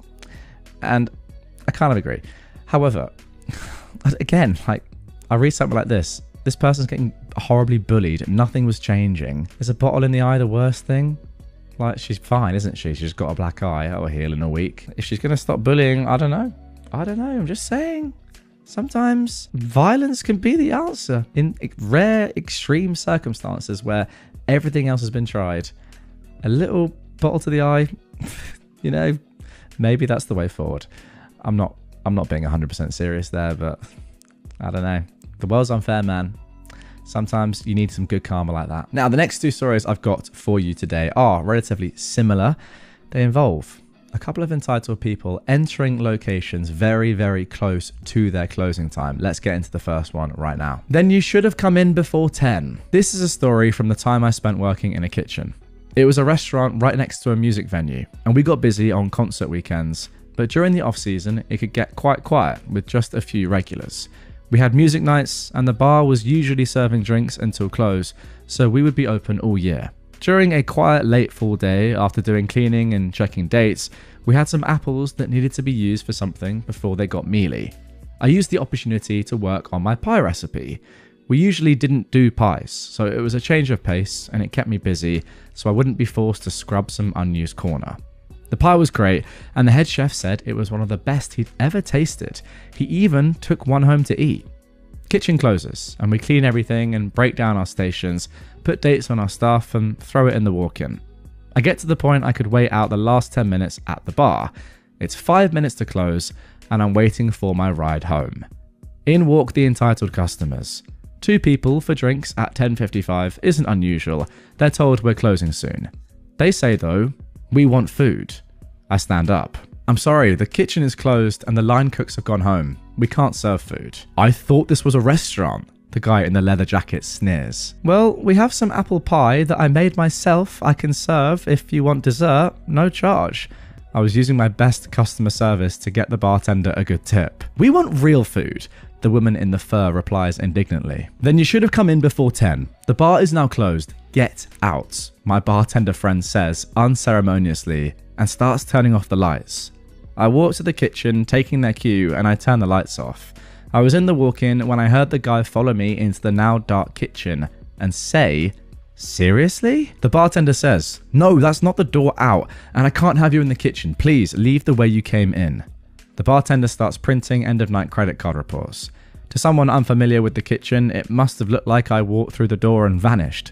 The couple stomped out of the bar, and I poked my head out of the fridge to turn off the parking lot lights, letting them go to their car in darkness.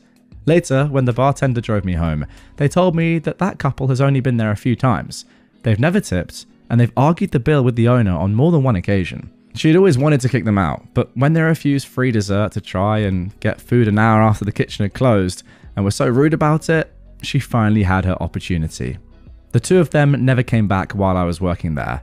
The bartender and I ate pie at her house, and we laughed about it. You know what's a shame about this story is that you were so nice to them in the first place. Like, offering them pie for free that you just made that isn't for them is so nice. But no, they're just entitled, just horrible people. Fair play to the bartender as well for being like, you know what, now you're done, get out, I can't be done with this. And also, I really have like a funny picture of them walking back to their car in the parking lot, and the lights just suddenly going from being bright to off, and them just being like, oh right, well, we've just been done here. Great stuff. I kicked a client out the door because he came in 5 minutes before closing. I work at a copy center. We print documents and photos. At 9:54 p.m, a guy came in to print business cards. First of all, why the heck is he here 5 minutes before closing time? Second, he came in with something that can't be solved in 5 minutes because A, it's frickin' business cards, and B, he started asking a bunch of stupid follow-up questions, meaning he had no idea what he needed. You're probably guessing that business cards are printed and sliced on a machine in large runs. We have a minimum of 50 plus pieces in our production facility, and that it's not done in a regular office with a Xerox machine. Even if it isn't, that's fine, because you'll likely listen politely to my explanation, realise you won't get the results you want now, and go home afterwards. But he didn't go home. He continued to ask if it was possible to print on a regular sheet of paper right now. I, knowing the tricks of Xerox, said that no, double-sided printing of business cards will not work. It prints with a shift of a few millimeters, and if you adjust the layout of business cards to this shift, you'd just be freaking tired of moving this trash by a millimeter on the screen, but the result won't be achieved, and the colour will definitely not be the same. He continued to insist that he needed these stupid business cards and asked how long it would take me to adjust this layout, to which he received a direct answer, no time, because I won't be doing it, especially now. But even after that, he didn't calm down, and he asked me to make him some that are at least one-sided. To make him finally go away, I actually printed him a couple of sheets of his business cards on plain paper. I'll clarify, I don't mind getting into a person's situation if they urgently need to do something to help them, even if working hours are over, but this guy came in with a blissful smile and a pile of questions, not giving a frick about the fact that it's not my working hours. What killed me was when he started asking irrelevant questions, like, where do you go to college? Again, nothing wrong with small talk, but not at 10 p.m. I realised he's a total jerk, and at this pace, he's going to sit here until he's tongue-tied or ends up starting to hit on me. I asked him if he'd take these papers, which he didn't like the colour of course, and he said no. So I pointed him to the door with a straight hand and said goodbye. So that is the end of that one. OP has left a little comment at the end, a little edit, saying, after reading the comments, I wanted to add one clarification. The client was out of the door at 10:03 p.m. after my shift was over. Fair enough if you think that service workers should be overworked for free because of your poor time management. Go and touch grass. The world doesn't revolve around you, which I respect. You're not getting paid overtime for helping him out, you know, as much as you're saying earlier that yeah, you would normally help. If someone is just doing this on purpose, which it seems like they are, like, if you don't have the courtesy to be like, I know it's really late, can I do this? Like, do you have 5 minutes, whatever, to even ask that question, and then just ask loads of random questions when it must be pretty obvious that this person, OP, is trying to get out and close up, then you are a bit of a jerk, realistically, aren't you? So, yeah, there's like, on the one hand, good customer service. On the other hand, I'm not getting paid for this for overtime and you're just being horrible. So what's the point? So I rate what you did there. Well done, and it sounds like you only lost 3 minutes of your time. You want to hit a disabled person? Have fun with 30 plus years in jail. This happened in January, but the district attorney called me 2 days ago with the update. I am a wheelchair user because of a fainting disorder, severe POTS for those wondering. Now, POTS stands for postural tachycardia syndrome, when your heart rate increases very quickly after getting up from sitting or lying down, often making you feel dizzy or lightheaded. Okay, I didn't know that. There's currently actually no cure as well. Well, firstly, OP, I'm very sorry that you suffer from that. Anyway, let's get back into the story. I came home from work to see a car parked right under a no parking fire lane and on the sidewalk. It blocked the way into my apartment and I had to leave the wheelchair in my car. I started taking photos of the car because this had been an issue with the owner for months. My landlord had told me to get photos of it and email them to him every time she did it after I mentioned it in passing. While taking a photo, the owner came out of her apartment to scream at me. I stayed calm and I tried to walk into my apartment. She got in my face to continue screaming, and by reflex, I just shoved her back. She then grabbed me by the throat and began to punch me. After a minute, my neighbours and roommate, who were having a smoke, came running and got her off of me. Police were called, paramedics showed up because my neck was bleeding, she had acrylic nails, and I ended up going to the ER because I had a syncope episode while the paramedics were there. Now again, a syncope is another word for fainting or passing out. I wasn't sure about that, but there we go. Someone is considered to have syncope if they become unconscious and go limp, then soon recover. I decided to press charges, thinking I'd just get an aggravated assault or something. I made sure that they got her while she was home because I knew she had a gun on the wall despite being a convicted felon. When the police went to arrest her, they found that the car was stolen without insurance, she didn't have a license, there were used needles all over the apartment with her 8-year-old child, and the gun was also marked stolen. The child is in foster care and she is now in jail without bond. The DA said that her child recorded it. She apparently told her to, and it was already ruled as an assault because of the overwhelming proof, plus the 7 counts of assault she's gotten in the past 5 years already. Oh my goodness. Had I gotten her nailed with it outside her home, she would have only gotten probation, since she was a parent. But now she's lost her kid, her home, her car, and she's going to be in jail for about 30 years or more, depending on what the state charges her with for the drugs. Wow. I mean, wow. Just coming out of your house and grabbing someone by the throat and punching them in the face. What sort of person does that? It's just insane. I'm not entirely sure, to be honest, if this revenge is nuclear. I think it's more just like the justice that this woman deserved. Like, yeah, 30 years is a lot, but that's the way she's lived her life. She's done so many illegal things that she deserves 30 years. Like, I think nuclear would be if you had grabbed her by the throat and then just killed her. That probably would be more nuclear. But yeah, being realistic, I think that this is completely legitimate, and, you know, the law has said she deserves to go to jail for 30 years or more. That's not nuclear, that's just justice. I'm not sure what the damage was to you in the end. You didn't actually say how badly you were damaged. I mean, you went to the ER, but were you there for a while or not? I'm not sure. I mean, your neck was bleeding, that's never good. But it sounds to me as if you did society a favor by taking this hit. Yeah, it wasn't a good thing for you. And whether or not you stayed in the ER for a long time or not, it's terrible. However, getting this woman off the streets, out of society and into jail for that length of time is a great thing. You had to sacrifice your neck, but it was worth it. Wow. What a terrible, terrible woman. Let's move on to the second story. Now moving on to our next revenge story. I got poisoned by my old job. I called in my dad, outed them for illegal practices, caused my 2 brothers that worked with me to quit with me, and plunged their store down their ranking lists. Now I warn everyone not to buy anything from there. This is going to be a long one, so settle down, friends, as I tell you the horrors of this danged store. So, I, a 21-year-old man, used to work at a particular chain of southern grocery stores that sounds like the word Pringles.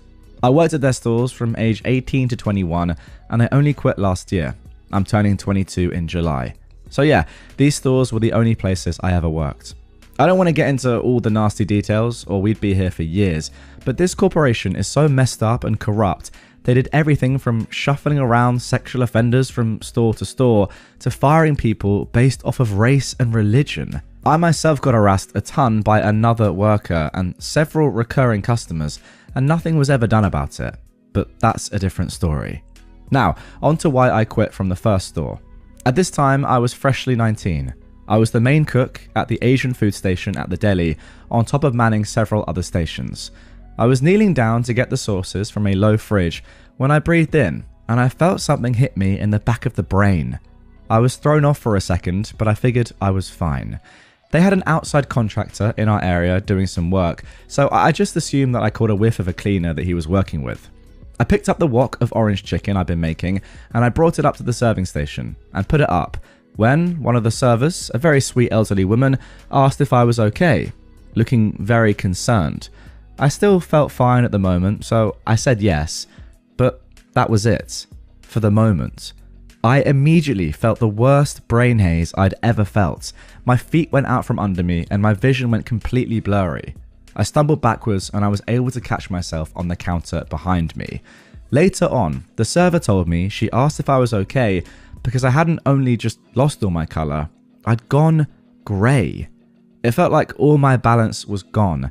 I worked with two of my brothers at the same location and one of them came running to help me stand. I had vague memories of my brother helping me walk to the indoor cafe, but my head was literally lolling in circles. I couldn't keep it upright. I think I almost fell on one of the managers from the front of the store. My brother made me sit down at a table and got me a cup of water. That's when I realised I was crying. My heart was pounding so hard, my entire front of my uniform was moving with it. Whatever my body was reacting to was so bad, it was overwhelming it. I felt like I couldn't move. I was just sunk into the chair, crying. I tried to pick up the cup, and my brother had to come back to help me take a drink. At this point, I was panicking. A fact about the kitchen that I, as the head chef, was painfully aware of: we had a gas-run pizza oven, a really old gas-run oven. A gas-run oven that you had to kick to get all 4 burners to get on. I'll tell you now though, that wasn't a gas leak, but that's where my brain immediately went to, especially since they refused to do maintenance on that oven, or the gas-run open flame woks, one machine away from said oven. This whole time I felt like I wanted to throw up, but at the same time I couldn't. The supervisor told my brother he had to stop checking on me and that he'd get in trouble if he kept checking. The supervisor and other members of morning shift, I was a night shifter, my other night shifters know how it is, well, they were treating me like I was exaggerating. One of them came over, one of whom I particularly hated because she looked down on everyone, and started baby talking about how some people are just weaker than others. This whole time I was panicking and telling her I wasn't exaggerating, and everyone else needed to leave the deli until we figured out what it was. And it was affecting me so badly, it had been an hour and my body was still panicking. It was bad. She, though, just brushed me aside and left again. That's when I realised they weren't going to investigate what happened to me at all. And they were going to keep everyone, including my 2 brothers, working in the same area I just got affected in. That's when our absolute hero shows up. The nearby McDonald's manager. A sick dude around the same age as me that regularly got food at the deli. I'd served him a few times. He'd been sitting in the cafe on his lunch break from his job when he saw me. He immediately came over and asked what was wrong, as we were on bro terms. I gave him a breakdown on what was going on and he went over to check it out. He came back and said that he didn't smell a gas leak, but I was definitely displaying concerning signs. So, without linking himself to me, he went up to the front of the store and basically demanded they do something about it. However, the front management realised it must have been me, so their solution, not to find out what did this to me, to take me from the cafe, drag me up to the management office and sit me in a swivel chair so they could keep an eye on me. That's right, they sat a dude that couldn't balance on his own in a swivel chair next to a desk corner. They proceeded to completely ignore me and not let my brothers come into the office to talk to me, and I was still panicking about the fact that the other workers could breathe in whatever I had done. I was finally able to coordinate enough to pull my phone out of my apron pocket and text my dad. I texted him a very short list of PowerPoints of what happened, and he asked a few questions about why my management was acting like they were, which all I could say was, I don't know. Now, this wasn't my proudest moment. A 19-year-old guy who'd been crying for over an hour and couldn't stop, texting his dad, I don't know what's happening, Dad, but I'm scared and I need you.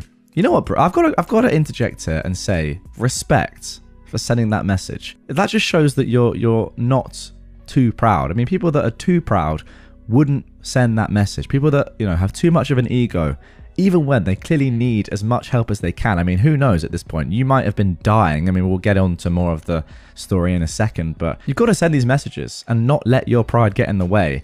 So yeah, you shouldn't say that you're not proud. You should actually say that you're proud of not being too proud to send a message like that, if that makes sense. Anyway, let's get back into it. My dad told me he was on his way and to clock out. I told the managers my dad was coming and I needed to clock out. At this point, they were acting annoyed with me, especially the store owner. I could talk for days about how terrible the store managers were. So they were glad I was leaving. They offered to help me walk to the time clock. I should have taken their offer, but I was so angry and disappointed I refused, and I just held onto the front desk and shelving as I got to the clock out room. I clocked out and I stumbled my way back to the area I worked at to get my stuff. I had to bring my own supplies to work because they never gave us new equipment, so I had a whole backpack I needed to grab. My brothers immediately tried to run over to me when they saw me, but the manager blocked them and told them to keep working. How toxic is that? Before I could get my backpack, my manager, a woman that I'd been working under since I was 18 and frankly scared me, blocked me from going into the back room to get my bag and started demanding answers from me. Once again, this is not a proud moment. I have a medical condition that made me stop growing at 14, so I'm pretty easily intimidated. She was taller and stronger than me, and I still felt completely vulnerable. All of my senses were still shot, and my body was still in panic mode. I tried to answer her questions, but I was just mumbling and stumbling over my own words. That's when I saw him. My dad. My dad is a 5'6" man who worked as a jack-of-all-tradesman for most of my childhood. I'm talking plumber, electrician, groundskeeper, roofer, builder. At this time, he was working as a contractor, so he quite literally was building and modifying higher-class houses in the mountains. He came storming in his contracting gear with a bandana wrapped around his head. That is when I knew I was going to be okay. My brothers talked about it later, but if anyone knew anything about my dad, if he had that bandana on, he was going after someone, and they were royally screwed. He walked up and immediately crossed his arms, demanding to know what happened to his kid. Once again, not a proud moment, but I moved to hide behind him.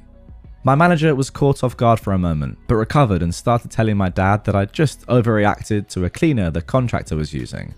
At that time, I'd figured it must have been something that the contractor was using, but I didn't know for sure, so the fact they knew what had done this to me and didn't feel the need to tell me made me mad, but it annoyed my dad so much. He demanded to talk to the contractor. If you've ever heard a 49-year-old man get mad, you can imagine the tension in his voice. He didn't yell. He never yells, but when he gets serious, the tension in his voice is genuinely terrifying. The contractor they hired came over. That's when my dad's expertise clicked in. My dad, the contractor. In other words, the guy that knew all the local laws around contracted labour. He asked all the right questions. He demanded to see what the contractor had been spraying around the kitchen that day. When they handed him the can, he tore the contractor a new one. So the kitchen I work in is blocked from the rest of the deli area by a counter. A counter has about an inch of space under it for cleaning purposes. So when I leaned down, this spray had shot under the counter and directly into my face. And what was that spray? An industrial grade degreaser. It was so strong it was meant to be used in empty factories by someone in a full respirator mask. It wasn't supposed to be sprayed around people, and especially not right in someone's face. My dad immediately pointed this out and demanded to see the contractor's safety sheet on the chemical, something that all contractors in our area are required to carry on every chemical they use to show they know how to safely use it. The contractor said he had it in his van. He did not. The man was using one of the strongest factory-grade degreasers on the market, and he didn't know how to use it. He was wearing a mask while using it, sure, but not a respirator. It was just a plain white dust cover. My dad lost his mind and sent me past my manager to get my bag while he tore them apart. Oh, and the illegal part? Well, the company wasn't supposed to hire outside contractors for this exact reason, but my manager did so that the work wouldn't be filed, so it would seem like our store didn't take any company resources for repair jobs. Anyway, my dad took me home and my siblings came back too. My dad went onto his PC and looked at the full information page on the degreaser. I was in the second stage of serious poisoning. It wouldn't kill me, thankfully, but it wasn't fun. At this point, I had a little bit of my balance back, but I was still panicking and confused. I was able to draft up a text, ripping them a new one, and quitting. I had a pounding headache, and I ended up throwing up 3 times before I fell asleep that night. I woke up the next day unemployed, but a lot happier. I had a headache for several days. I ended up working for the company again for around a year in the future, but that's a different story. Now, every time I get the chance, I out all the garbage I can on this dumpster fire of a trash company. And let me tell you just a few bullet points of dirt I have on them, just for a little more revenge. They wanted me to serve frozen soup that expired in 2018 in 2021. They marked rotisserie chicken that wasn't organic as organic and sold it at a marked up price. They wanted us to cook chicken that went green. They reused expired meat from the meat counter in the ready serve food. They called people slurs outright. Okay, as if all the disgusting food stuff wasn't bad enough. They're just calling people slurs. Great. They used outside contractors with no safety standards. The managers shuffle around offenders from store to store and hire offenders that the employees ask them to ban from the store. They purposely marked up prices during times of need, hurricanes, droughts, etc. They have entire teams whose only job is to take down posts about them online because they're that terrible. They called the police on a homeless man trying to stay in the warm during a below freezing day. He wasn't bothering a soul. They didn't update the equipment, leading to several injuries. 2 of my co-workers lost large parts of their fingers. They delayed training until the last moments, leading to my training being 167 days overdue when I did it. They didn't fire an employee that slashed 2 other employees' tires and was known as a stalker. She followed someone all the way to their house. And finally, they had a food safety grade A sign up from 2019, but their current grade was barely above a C, technically a B. And so many freaking more. But this is part of my revenge. If you're in the South and see one of these dang stores, just don't go. Go into Publix. They're better. They treat their employees better. And honestly, I've never met an ex-employee from Pringles that doesn't want the entire corporation to fail and be gone. Anyways, that's the story of what happened and my never-ending revenge. I will never stop outing them for the trash corporation they are, and neither will my family. I sincerely hope I live to see that company gone. Revenge forever. Sincerely, a man that hates that corporation with his entire being. Wow, there we go. Great story. Yeah, it was a long one, but I love the long ones. A lot of context in there. The story was great.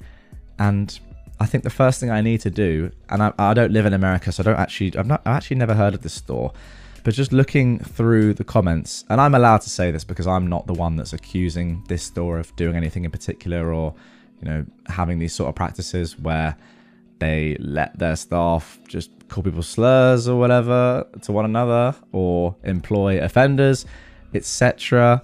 But it looks to me like the name of the store is called Ingles. Now, I've not heard of it. Those of you in America, let me know if I'm right or not. But yeah, apparently it's a pretty small chain, only a little over 200 locations. But I can say this: avoid it. I'm not in danger of anyone saying to me that I've made some defamatory remarks or anything that's too incriminating. But just from what I'm seeing here, avoid this store like the plague. Let me make sure it's called Ingles. I mean, yeah, I'm not going to be sued for that. But there we go. That is the name of the store, apparently. Now, one thing that I have to say is, why, OP, did you not go to hospital throughout all of this? Like, it doesn't matter what your manager or your, the other staff are saying to you. You could have been dying. I mean, I don't know what was... You must have had no idea what was going on. Surely someone should have said, like, go to hospital. Like, the fact that the staff were stopping your brothers from seeing you. If I'm your brothers, I don't care. I'm getting in there. I'm saying, no, we're going to hospital right now. That's the only thing I don't really understand about this story. But overall, yeah, great stuff. And you're right. If telling your story online, even me, like, narrating it now, giving my thoughts on it, and you guys all listening and watching to this, helps people not go to Ingles anymore, I think it's worth it. Hopefully I can't get sued for this, but I don't mind saying what I've just said based on what I've just read. Okay, now for our third revenge story. Revenge on my former neighbor who vandalized my vehicle. This happened about 15 years ago. My wife and I purchased a home deep in the country in an effort to simplify our lives. We quickly met our neighbors and everything seemed good. A year or so after we moved into the home, my wife got pregnant with our first child. I traveled periodically for work at the time and I was out of town. My wife was wanting to take a relaxing soak in the tub as her feet had swollen due to the pregnancy. As she was trying to relax, the neighbor's dog was barking incessantly. The dog was a large breed and had a big bark. This went on and on for 30 minutes or so. My wife had a pregnancy psycho moment and got out of the tub, put on her bathrobe, and screamed out the door at the neighbour to shut their barking dog up. Well, here is where the story gets pretty fun. The neighbour went full-on redneck on us. They renamed their Wi-Fi SSID to, quote, "I love barking dogs." We would find random things vandalised on our property. One day I came home from work to see my wife picking stuff up from the driveway. Well, it turns out that this redneck had thrown some poorly made nail devices in our driveway in an attempt to puncture my truck's tyres. The next event was truly diabolical. I left for work the next morning, and by the time I got to the interstate, my brakes felt sort of squishy. I pulled into a truck stop to inspect the truck. The petcock valve on my front right brake caliper had been loosened, and my brake fluid had mostly drained out. This guy tried to kill me. I went postal, but with insidious methods. I work in the IT field, so technology is my thing. I had an old laptop that I installed an OS on that is used for security penetration testing, and I cracked their Wi-Fi. I printed interesting things on their printer, including a convincing email from another woman to the husband. I printed prawn photos. I'd love to have been a fly on the wall when the cow found that. I discovered that I could go online and sign up for a prison romance pen pal. I signed his wife up and wrote a letter that was supposedly from her. I gave their address and I told the inmate enough about their life, how long they'd been married, what the hubby did for a living, how many kids, dogs, etc. they had, stuff like that, to make it convincing. I expect that her husband had a few words for her after that. I've never told this story before, and I hope it brings someone else even a little bit of joy. That was a funny one. Now, importantly, guys, some of you might be wondering, like me, okay, that's great and all, but did anything actually happen? As in, what were the repercussions? Because this guy has tried to kill you and you haven't gone to the police. So somebody actually asked OP in the comments, okay, but did this actually achieve anything? And OP said, we moved shortly after. I heard they got divorced a couple of years later. So there we go. Sounds like this did have the desired effect. But yeah, crazy, crazy neighbors. This is my fear. I'm actually trying to get a place at the moment, right? And I'm slightly concerned because how do you ever know what your neighbors are going to be like? If you've got people like this next to you, this makes such a difference compared to having, just normal neighbors. You can have the nicest house in the world, be in the nicest place in the world. But if your neighbors are going to be like this and try and kill you, none of that really matters. So maybe I'm thinking of the worst here, but yeah, I wouldn't want to have neighbors like this, that's for sure. However, I suppose if I do, then I'll have some great stories to tell. Now for the final story of this episode. Sent flowers to a, quote, dead ex. I am an 18-year-old guy, and I had an ex who was an 18-year-old girl who I haven't talked to in months. Fast forward to last week, I was talking to a group of friends and her name came up in conversation from a friend of a friend. This friend thought that her and I were still together, and when I explained that we weren't, we continued the conversation about it, and it got me thinking how she's been. Mind you, she went ghost and really made me hurt, but because I'm a very apologetic person, I didn't let it bother me. After the conversation though, I thought I'd reach out and just see how she's doing. So I text her friend, because she's got me blocked, just to see how she's doing. And her friend was all cool about it and the whole thing seemed fine. Until my ex texted my friend, acting like her sister, saying she had died. Little did she know, I remember when she pulled the same stunt with their ex before me. So, the revenge. Me and a group of friends made the 51-minute drive to her house to pay our respects. What we did was we went to a gas station and bought all of their flowers, put them in a basket, and put a card in it marked with our deepest condolences. The card was filled with some of the finest glitter we could find at the dollar store, and off we went to deliver everything. When we get to her house, I told my friends to stay back while I went up and knocked on the door. I set the flowers down on the porch and I walked away. As I'm walking away, however, her dad answered the door and went, "Can I help you?" To which I replied, "I'm sorry for your loss. Her name meant so much to me and it's sad to see her go." In confusion, her dad responded, "She's not dead." As me and the boys leave, her and her friends show up in her car. Then she looks at me and my friends and says, "What are you doing here?" "Well, I thought you died," I replied. Her dad was furious and essentially took all of her freedoms away until summer and actually gave me and my friends each $20 for the inconvenience and gas money. Okay, honestly, who does that? Like, who jokes about their own death like that? Unless you're like 12 and you just have no common sense. But like, ghosting is one thing. Joking about your own death or faking your own death is so dumb. Also, it's so obvious that you're not dead. Like, it's not that hard for someone to work out, oh, you dead or alive? Like, you don't even have to go to their house. Just go on the internet. It really can't be that hard to know. Also, like, word of mouth. Imagine being her dad. He's probably just like, what are you doing? Like, he's probably sick of her doing this sort of stuff. Probably knows that she's done it before. And that's the reason why he's actually like furious and is like, you know what, guys, thanks for telling me, because this is ridiculous. I'm going to give you all some money because of the inconvenience. And she's not doing anything this summer. Like, it's actually insane. The dad's probably a nice guy. The daughter, Jesus, horrible. My husband got fired for harassing a co-worker and won't talk to me about it. I am a 36-year-old woman, and my husband, Charlie, who is a 41-year-old man, and I have been together for 10 years, married for 6. We've had our ups and downs, but we're currently in an up. He's never done anything like this in the past, so it came out of left field for me, and I'm very much shocked and at a loss here. Charlie is a computer programmer and was a senior engineer at his former company, where he'd worked for 4 years. He'd never had any trouble with co-workers, and we're both friendly with a few of them, mostly other men and their wives. On Friday of last week, he came home at around 11 AM and told me he'd been fired. He was really upset and agitated, and I didn't want to push him about it. But he told me that they'd said he was harassing a co-worker and was therefore fired. So the information I've been able to get out of him is this. The co-worker is Beth, a junior engineer who he's never mentioned to me before. He said she's, quote, terrible at her job. Beth slept with a senior engineer we're both friendly with, Darren.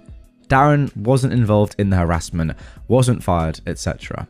The company's lawyers were there, and among the things they told him was that Beth could have pressed charges, but chose not to. Something happened with her car, but he won't say what. His exact words were, there was something with her car. And finally, he was escorted off of the premises and is not allowed back in the building to get his belongings, and instead has to arrange with security to pick them up after business hours. As far as anything else goes, he won't give me any details. He isn't interested in seeing a lawyer because he says that everything is legal. He's basically admitted to, quote, sending Beth some emails, but he won't say what they said or anything like that. I don't know if Beth sleeping with Darren had to do with it, but the fact that he gave me that detail makes me think it does. I'm not sure how that relates. Darren is a very nice single man who's in his late 20s and approximately the same age as Beth. My mind is running wild here. Charlie has been depressed and withdrawn all weekend. He won't talk to me about it, and he won't talk much in general. I work remotely, so I was home all day with him, and he played video games all day and then went to bed at 6 PM.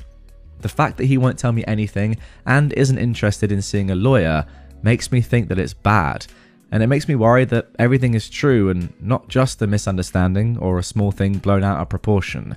He has never been flirtatious with other women or cruel to them, and he's also never said anything bad about other women engineers that he's worked with. I don't know what to do here. My instinct is to be supportive of my husband, but I don't know what kind of behaviour I'd be supporting. I don't want to run to his co-workers we know and ask them, since they're more our friends than my friends, and while we spend time together at get-togethers or bars, I'm not close with them. In an immediate sense, I don't know what to do about helping someone who is so depressed and won't talk to me. Okay, there we go. That is it for the original post.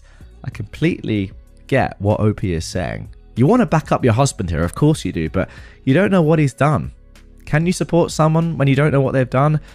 I'm not entirely sure, even if they are your husband. If he's not giving you the details, then that's not really your fault. Anyway, let's jump into some top comments before getting into the update for this one. Somebody said, I would tell him you have to assume the worst if he won't be honest with you.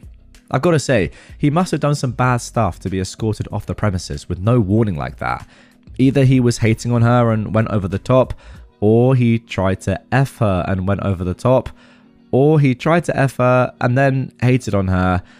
Okay, I suppose, maybe, but I'm not sure about sort of guessing what he's done either.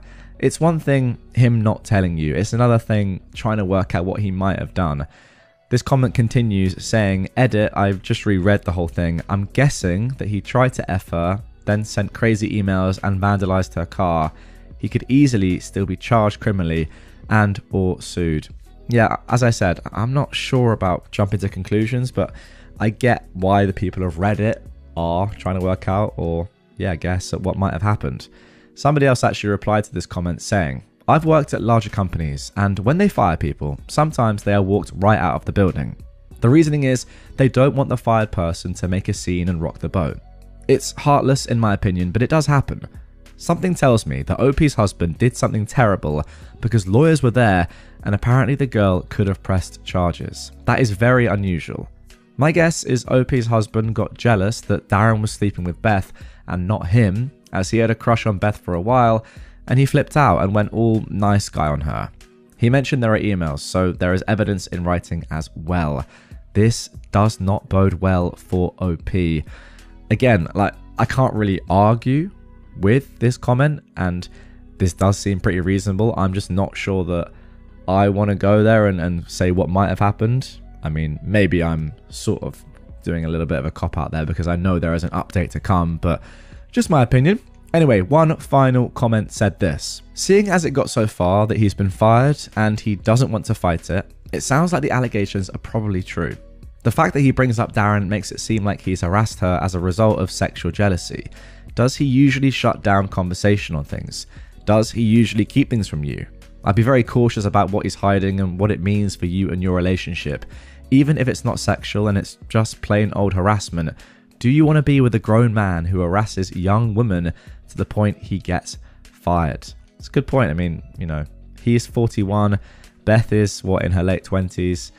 Yeah, you don't want to be with somebody that does this sort of thing, obviously. I mean, no matter what the age of everyone involved is. But anyway, let's, with that all being said, get straight into the update of this one, which was actually posted the next day. By the way, I'm not disagreeing with any of these comments, and what they're saying is probably accurate. Let's be honest. I just wouldn't jump to that conclusion straight away because, you know, we're just guessing. We don't really know. But let's see what actually did happen in the update. OP says, my thread was locked before I was able to respond to any of the comments, but I was able to read them this morning. I got up at 5:30 to go to the gym before work, and my husband was still awake playing video games. I presented him with the very good idea that somebody suggested of sending me an email with the details, but that it wasn't acceptable to shut me out of this situation since it affects me too. His response was basically, the paperwork is in my car. Go get it if you want to read it. I asked him to go and get it so we could look at it together, and he said, you're going to believe what you want anyway. All of this is unusual for our marriage because I'm a pretty patient person, I think.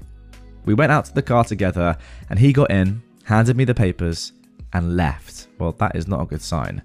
For about 2 hours, I was panicked because I didn't know where he went, if he was okay, if he was thinking of hurting himself. But his mum texted me at 9 saying he was over there, asking me what happened, if everything is okay, etc. His parents live about 15 minutes away, and I guess he told her he's going to be staying there. So, the paperwork. According to the paperwork, he sent Beth multiple harassing emails from anonymous email accounts. The emails are printed out and attached. He apparently did this while at work, and they've been monitoring his user account for 3 months. The emails aren't sexual or romantic in nature, and they're all anonymous, and about how she sucks at her job, wouldn't be there if she wasn't a woman, how she should quit before she gets fired, and how everyone in the office hates her. He made fake user accounts for his company's product that she works on and submitted bad reviews of her work. He also did this while logged in at work. He sent an anonymous email to her boss saying that she was sleeping with a senior engineer on another project. He put a gun catalogue on the windshield of her car. I don't know what this gesture means, but I obviously understand that it was meant to be threatening. Unfortunately, inside was a subscription card that the company auto-filled with his name and address. She also says she's been harassed for the same length of time, about 3 months, on Twitter. He only logged into one Twitter account that harassed her at work, so they can only say that one was him, all telling her to quit her job. So, I don't know what to do now. This is all terrifying to me, and I feel so bad for this woman. I have no idea what this is all about. He works with other female engineers, he's worked with male engineers who don't pull their weight, and he's never done anything like this. I would have bet $1 million that he'd never do anything like this. He's at his parents' right now, and I don't know what my next move here could possibly be. This is so scary and out of left field to me. Goodness me, there we go. That is it for the update. Let's jump into some final comments. OP's actually added a little bit more information first of all before I give my final thoughts. So OP said this in the comments down below. I forgot to mention this paperwork is copied from the original and was signed by both him and his company. I don't know if that's a full admission, but it seems damning either way. Somebody said in response to this, time to sit your husband down and give an ultimatum. He needs to give you his side of the story or you two are done. This is clearly a Jekyll and Hyde thing going on. Somebody else said, your husband needs serious therapy. What you describe is absolutely abhorrent behaviour. If he is unwilling to get help about this or do anything to convince you that he understands how wrong what he did is, you should seriously consider getting as far away from this man as you can. What he did is evil. Okay, there we go. That is it for the first story of this episode. And that's kind of the reason why I didn't really want to jump to conclusions, because yes, what we've seen there is disgusting. I'm not taking away from that fact, but there was no like sexual stuff in there, which a lot of people were saying in the comments in the original post. I mean, doesn't really change the fact that you've got to leave your husband, right? Like, what is he doing? Also, why is he doing this? This is the main thing that's just so weird. Like, what's happened here in his mind for him to do this? To be honest, it doesn't really matter, but you can't be with someone like this. If he's doing this to a younger woman, I mean, you're a younger woman than him, so who knows? He could easily at some point in your lives together act like that with you. It's too scary, right? You got to get out of there. The cyber harassment is one thing, but leaving your name and address in a gun catalog that you put on someone's car, I mean, leaving the name and address is stupid, but a gun catalog on someone's car? Now, I'm not entirely sure whether that's like him saying to her, I'm threatening you with, a gun, or perhaps he wanted that to be found by, another member of staff on her car. Depends what sort of state this is in. Like, if that happened in the UK, it feels like he might have been trying to set her up a little bit. But all the comments, and I presume all of you guys are saying that no, actually, like, that's just threatening that, he wants to shoot her or something, which is just crazy. Like, again, I know I've said this so many times on the channel, but it's so weird to me how some people can seem so normal. Like, you've been together with this guy for 10 years, married for 6, OP. Yet, behind closed doors, or not even behind closed doors, at their place of work, they have so much hatred for this one woman for apparently no reason that they would threaten their life. Like, it's insane. And yeah, ultimately, you got to get out of there. Now for our second story of this episode. My ex turned up last night drunk. Tomorrow is his wedding day. Should I tell his soon-to-be wife? I was with my ex for 2 years. It wasn't the best relationship, and we broke up because I moved for uni and just didn't want to be with him anymore.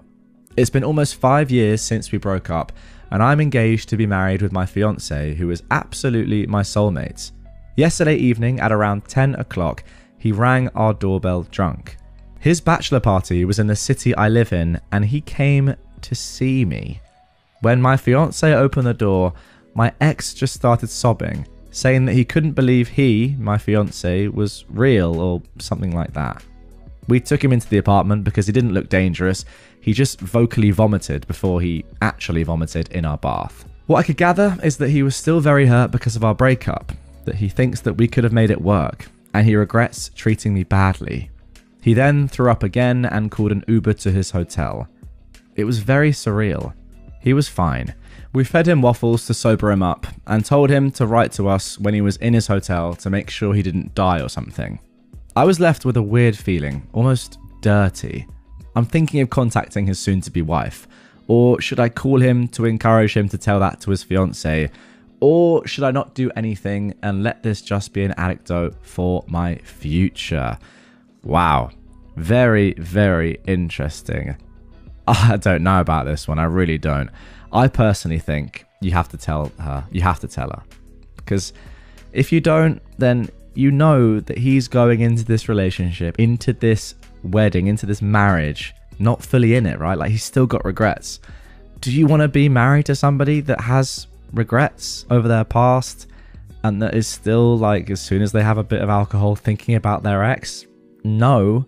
So I think you owe it to her to tell her. I know it's not your place, but also, like, put yourself in her shoes. Anyway, let's see what the people of Reddit had to say about this. Somebody said, wow, interesting. They said exactly the same thing I've just said.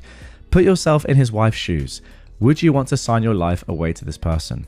OP replied, I guess I'd want to know, but I would also prefer my partner to tell me that. Yeah, I agree. It isn't your place to tell her, and I agree exactly with your logic there. Tell him to tell her. But I would also say, like, look, if you don't tell her, then I'm going to, because she has to know. Somebody else said, well, would he tell her though? Like, why would he tell her? By telling her yourself, you risk not being believed or coming across as petty, but at least you know somebody tried to warn her. Now, OP left a little edit and a couple of updates below this. First of all, she said, thanks for all the feedback. It seems like Reddit is as split on this as I am. Just because this kept coming up, my main goal with telling her is not for them to break up. I don't want that. That's not why I would want to tell her.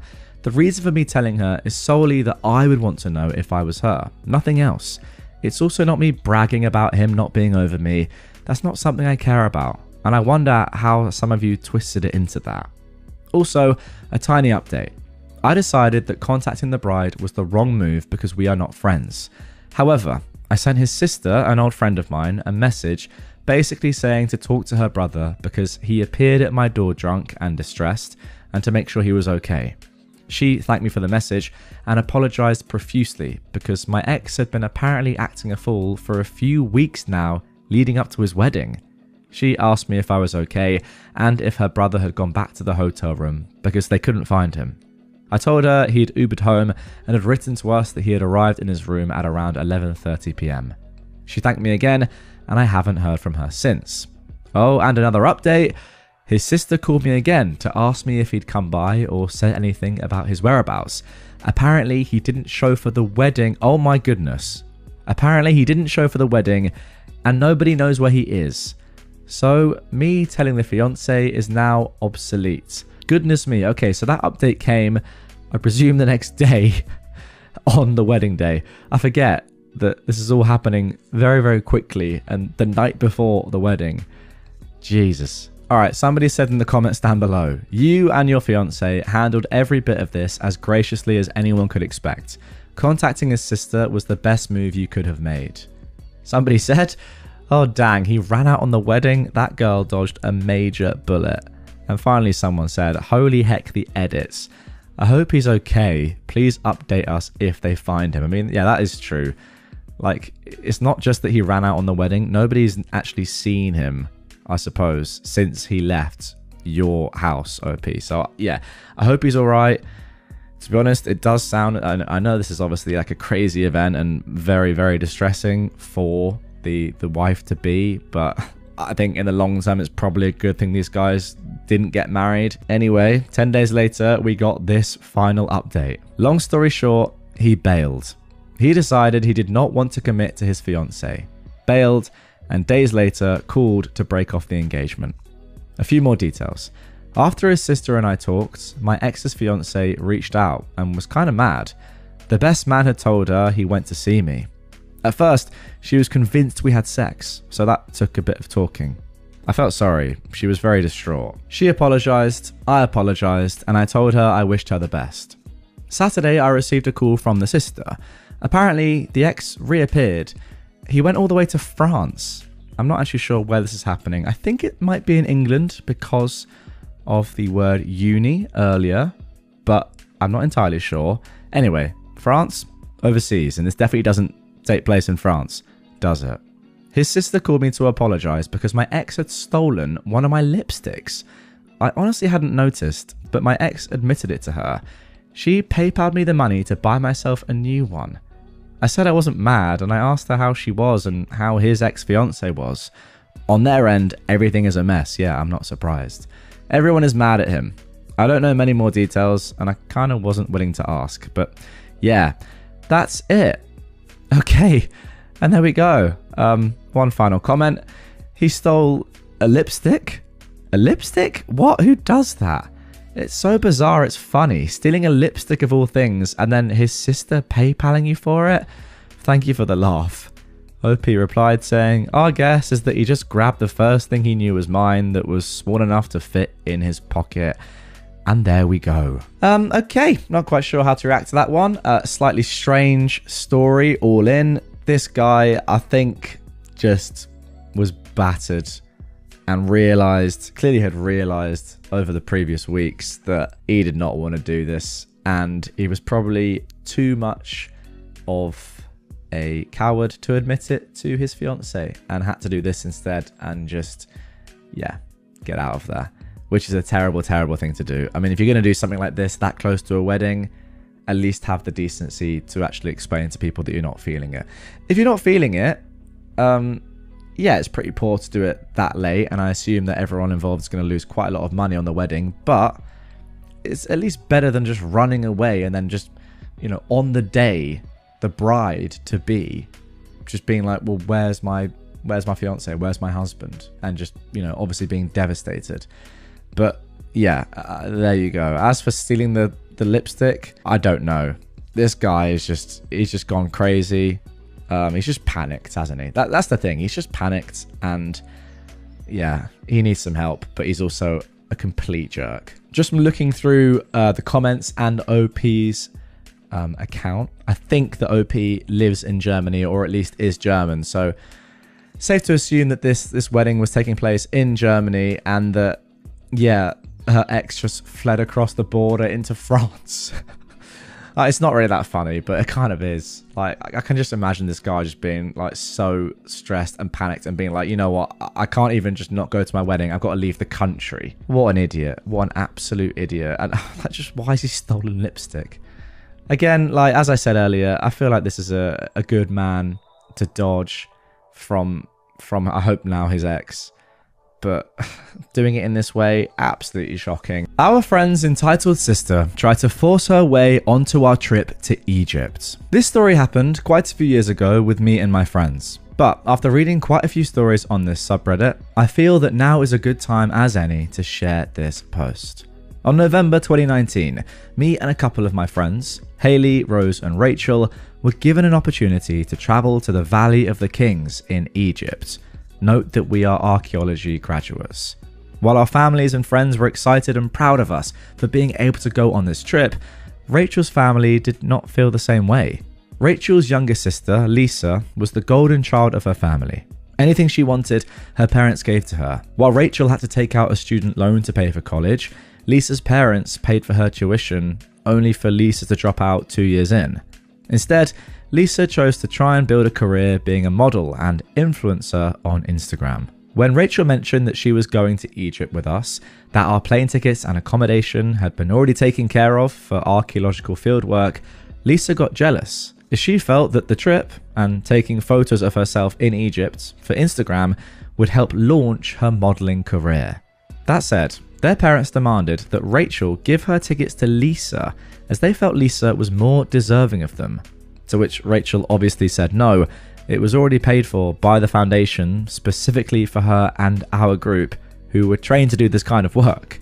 According to Rachel, she's had back and forth arguments with her family leading up to the trip. She actually eventually just left home and moved in with her boyfriend, now husband, into his apartment. I held on to our plane tickets as we were all to meet up at my dad's place in the morning before we head off to the airport. At the time, I still lived with my dad. That said, as me, Rachel, Haley and Rose were at my place just hanging out and getting ready, Lisa pulled up with her mum and came knocking on my door. Apparently, they were demanding one more time that Rachel give her ticket to Lisa. Lisa even had a couple of bags with her as well. Before I continue, I'll just give you a better understanding of Lisa and Rachel's family and why they may behave or think this way. Rachel is the only one in her family who has actually finished college. Rachel pretty much took care of herself for much of her childhood, as her parents were too fixated on Lisa. Their parents moved to Los Angeles from Florida to try and become actors, but failed. They moved up here for some reason, and now their dad works as a truck driver, and their mum, I think, works at a grocery store. Rachel's family treated formal education and academia in general as a joke, and they didn't really support the idea of anyone going to college until Lisa decided she wanted to try going herself, as previously mentioned. Hayley interjected, interrupting Lisa and her mum, and pointing out again that this was not a vacation, this was an archaeological trip, and we were going there to do actual work. Hayley went on to point out that it's Rachel's name on the plane ticket and on our accommodation in Luxor, so she asked Lisa and her mum questions like, how do you think Lisa is going to actually get on the plane? Who will Lisa be travelling with in Egypt? And where will she be staying there? Apparently, Lisa, despite not being friends with us at all, and her mum, expected the rest of us, me, Hayley and Rose, to just somehow convince customs to let her through and get on the flight, as well as expecting us to look after her and accompany her. I should also note that apart from Rachel, nobody in her family has ever travelled on a plane before. Lisa and their mum have never been overseas, and the only international travelling their dad ever did was driving trucks to and from Mexico. That said, I'm guessing this is why they don't seem to know how plane tickets or customs work, but that's just my assumption. Well, that is a pretty fair assumption, although on the other hand, you could just say that they seem pretty dumb anyway, and may genuinely think that the name on your plane ticket doesn't matter and you can just get a ticket and use it, whoever you are. I then pointed out to Lisa that if she really wants to go to Egypt, she could just buy her own tickets and book her own accommodation. However, Lisa said she didn't want to do any of that, and she wanted Rachel's place on our trip, as she wanted all the expenses to be paid for and for us to accompany her, as she didn't want to travel by herself. Lisa and her mum eventually left after seeing that trying to argue and force her way onto our trip was not getting them anywhere, with the four of us, me, Hayley, Rachel and Rose, thankfully flying off to Egypt. After the dig at the Valley of the Kings, we did get to go and do touristy stuff, such as touring Cairo and seeing the pyramids of Giza. As for Lisa, while she still posts a lot on Instagram, she seems to have given up on a modelling and or influencer career. She's now just working in a warehouse. After the pandemic, she did get to go on vacation to Cancun though, but that is about it. Okay, and there we go. That is it for the first story of today's episode. And the one thing I will say is that I am at least happy that Lisa didn't manage to make it to Egypt and didn't manage to climb up the pyramids of Giza. In my mind, and I'm not sure why, actually I know why, it's because over the past few days I've seen at least like 2 or 3 videos of tourists scaling the pyramids. I thought Lisa might also do this. So at least she hasn't done that and defaced, you know, some of the most important landmarks there are in the world, or at least ruined them a little bit. But yeah, the audacity of both Lisa, but also just her mum, genuinely insane, is all I can say. Let's move on to the second story. My entitled sister thought she could make a living breeding pugs, and she let her kids live in the filth because of her dog hoarding. So to start this one off, OP has left an edit right at the top saying this: I'm already getting hate for this post, and believe me, I don't blame anyone for it. I was spineless back then. I wanted to call CPS or something, but anytime I even so much as mused about it, the family laid into me. So I focused more on helping to take care of the dogs and kids. But my sister's increasing toxicity only made it worse. And by the time I did take action, it was after my sister was finally evicted. I'm not asking anyone to see me as a hero here.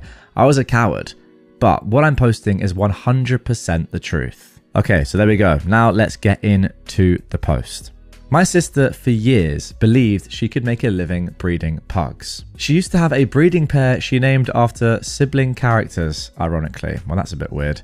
The first time the female got pregnant, I had to help with the birth. And that pug had like 10 puppies. It was months of dealing with a stinky puppy pen, and my nephews and I having to take care of them while my sister wasn't home. She managed to find homes for all but one of the puppies, and the final one she refused to sell because he was too cute. I knew it. I knew from the start that she'd want to keep one of the puppies for herself. She denied it, but then she did. Just to try and make it look like she wasn't keeping the puppy because she didn't want to sell him, she claimed she was giving him to her sons and he'd be their dog. That was complete and utter BS, and we all knew it. That third pug was a menace, and it only made all 3 pugs one terrible group of troublemakers. They urinated on the floor so much, they rusted out the vents. And my nephews didn't really take care of the third pug, as my sister claimed they were supposed to, as their dog. So she threatened she'd give away the third pug many times, but didn't, and would cry if called out on it because he's too cute. After like 2 years of that, it finally was too much for her, and she gave the third pug away. She couldn't sell him like the prior puppies because he was fully grown and neutered. Somehow, the mother pug didn't have another pregnancy that took until my sister was evicted from the family property. We were kind of thankful for that. I ended up taking care of these pugs as much as my nephews while my sister wasn't home. The first pug that became the papa dog wasn't so bad, but the female that became the mama was a nightmare for a while. That dog developed some twisted need to poop exclusively on my sister's bed. My sister once came home to, I kid you not, 9 piles of poop from that one pug on her bed. I'd see this dog come running into the bedroom after going outside, jump on the bed, give you a look like she doesn't care what you think, and she would drop a juice wherever she felt like, which would usually be on the bed as soon as you weren't watching her. And this dog was punished for it many times, but refused to stop. It got to the point where we had to keep her caged and the bedroom door perpetually closed, but she kept finding a way in if she was let out of the cage. Now, just another quick edit here from OP. Avoid this and the next paragraph if you don't feel like reading about this dog. You know what I'll do? I'll put a timestamp on screen right now of where to jump to if you don't want to hear about what's going to happen next. And if you're listening on podcast platforms, just skip ahead. Eventually, it got to the point where I was taking zero BS from this dog. I decided one day she was not going to go back inside until she pooped. And the dog really did not like that, especially since it was cold outside and the ground was wet. I watched as she would sniff around, make a motion like she was going to take a dump, then just whine while looking around and move on. She did this a few times, then looked over at my sister's trailer and suddenly started running towards it all of a sudden, with a look of complete glee on her face, like she was thinking, I want to poop there. I stopped the dog and I forced her to come back. She looked at me like I was a killjoy and just sat down to pout and stare at me. I told the dog I had all day, and she finally got bored enough to go back to sniffing around. She tried to make a break for the trailer 2 more times. Finally, after like 45 minutes, she couldn't hold it in anymore and took a dump. But I could tell she had more in her. So I kept waiting around and she finally took another dump because I wasn't taking her back to the trailer. The march back was like a walk of shame for her because she knew she'd lost. And she put up no fuss when I put her back in her cage.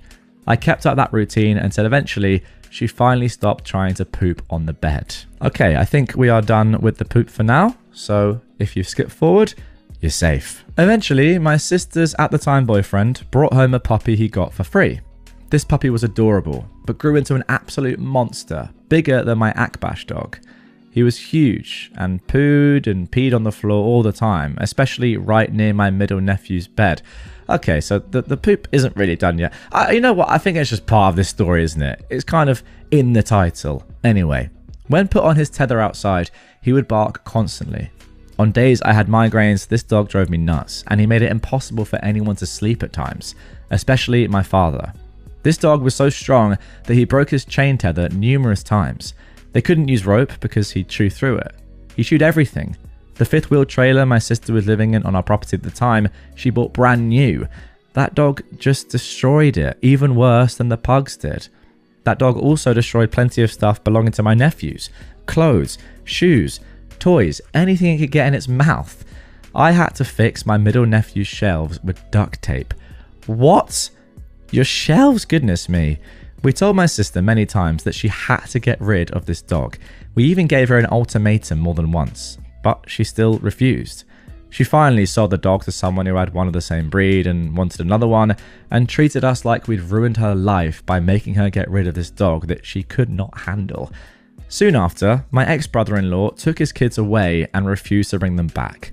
Not long after, my sister was given the boot, and she was out by January. When my sister got an eviction notice from the family property in 2023, she moved in with her only remaining friend and started breeding her pugs again. And just like last time, she kept the cutest one. Then her best friend kicked her out, and my sister got a new boyfriend who was also her drug dealer and moved in with him. Then her abusive boyfriend kicked her out and left her in a broken down RV trailer on the side of the road, and then he left her with a car that barely ran. By then, she'd burned like 98% of the bridges she'd had because she's an entitled narcissist. She spent 2 days living with her boyfriend's sister and let her pugs pee and poop all over the bedroom floor and didn't clean up any of it. So she got kicked out there as well. I had to clean it all up when I came and got her and her stuff. And then I had to spend a day following her numerous places with all her stuff in the back of my truck while she was trying to find someone to take her in. Most of the people she tried to get in touch with wouldn't return her calls or messages. And I was the only one walking her dang dogs. She just sat in her car on her phone the entire time. And then she tried to force me to take her dogs home with me. But I couldn't. Our parents are my landlords. They said no. My sister flipped out on me for it. She claimed our parents were allowing me to bring her stuff home in my truck for the time being, and her dogs were a part of her stuff. But I still said no, and she lost her mind. She spent the night in a car full of junk with 3 pugs. She didn't even have food for the dogs. I had to buy her some because she was broke. The next day, our mum got her a motel room for the night, and she was completely ungrateful for it. Then she went right back to her abusive boyfriend the next day. I just dumped her stuff off in his front yard. And I left. My sister finally had to surrender the mum and dad pugs to a rescue. But she kept that puppy. I'd previously told her she needed to give away all the dogs as she couldn't care for them if she was homeless. She said she'd think about giving up the 2 parent pugs, but refused to part with the puppy. I told her that trying to raise a puppy on the streets would not be good for the dog, and she ranted that dogs were great for the mental health of homeless people, and that she needed him. My sister was previously in touch with a pug rescue, but stopped talking to them. I looked this rescue up and I gave them a call, and they were worried for the safety of the pugs. So worried that they called me back to ask for or tell me updates on the situation. Eventually they called me and said my sister had surrendered the 2 parent dogs to them, and they gave her $100 each for them. I don't know if that was a normal thing to do, or if my sister maybe extorted money for the dogs since they were purebreds and a breeding pair. They didn't clarify. But both dogs were highly adoptable, they told me, and likely found homes fairly quickly, if not even maybe sent to the same home. My sister also had a tabby cat that she couldn't take care of, and begged I take him. Not only did I take in the cat, I refused to return him to her later. He loves it here, and he was raised here. When I brought him home, he started purring the second I pulled in the driveway, and I mean aggressively purring. He couldn't see where we were because he was in his carrier, but he knew by smell. As soon as I let him out of the carrier, he was running around the yard like, "I'm home!" My sister previously took him to live in a drug den with her abusive boyfriend, and would take him right back into that sort of life if I'd let her. I recently had him chipped and registered in my name just to keep her from taking him away. She's an animal hoarder. She'll keep dogs and cats and then just won't clean up after them. And if she has the money or the room, she'll get more. Over 20 years ago, she was living in an old manufactured home with 20 cats that she was letting pee and poop all over the place. I had to clean it all up for her many times because she wouldn't do anything. And when called out on it, she'd cry and say the cats were like her babies. I tell you, you don't know nothing about cleaning cat poop till you've had to use a shovel. Oh my god. Those cats were just pooping on top of more poop. It was like shoveling moist clay. At least I clean up after my cats. Recently, my sister showed up wanting her cat back, and I kicked her off the property. She threatened to report me, but she hasn't. Probably because we know she's doing meth and crack and doesn't want cops snooping around. When she wasn't looking, I saw the cat run away from her and hide under my house. And normally he's friendly with everybody. Then he started following me and meowing like mad. He did not want to go with her. Okay, there we go. That is the end of that marathon story. I'm not quite sure how to react to that. Whether to feel like this woman is just completely ridiculous, or I don't even know if she is entitled. I think she's just like mentally ill. Obviously loves animals, but in like a disgusting way that isn't for like the love of the animal itself. It's for how she feels and what animals can do for her. You know, she doesn't care if her animals are living in like manure. She just likes the way that it makes her feel having lots of animals around and lots of pets that she doesn't care for. Like, obviously she's got a lot of stuff going on. She does a lot of drugs, which is clear even despite the fact that we were told that she does a lot of drugs.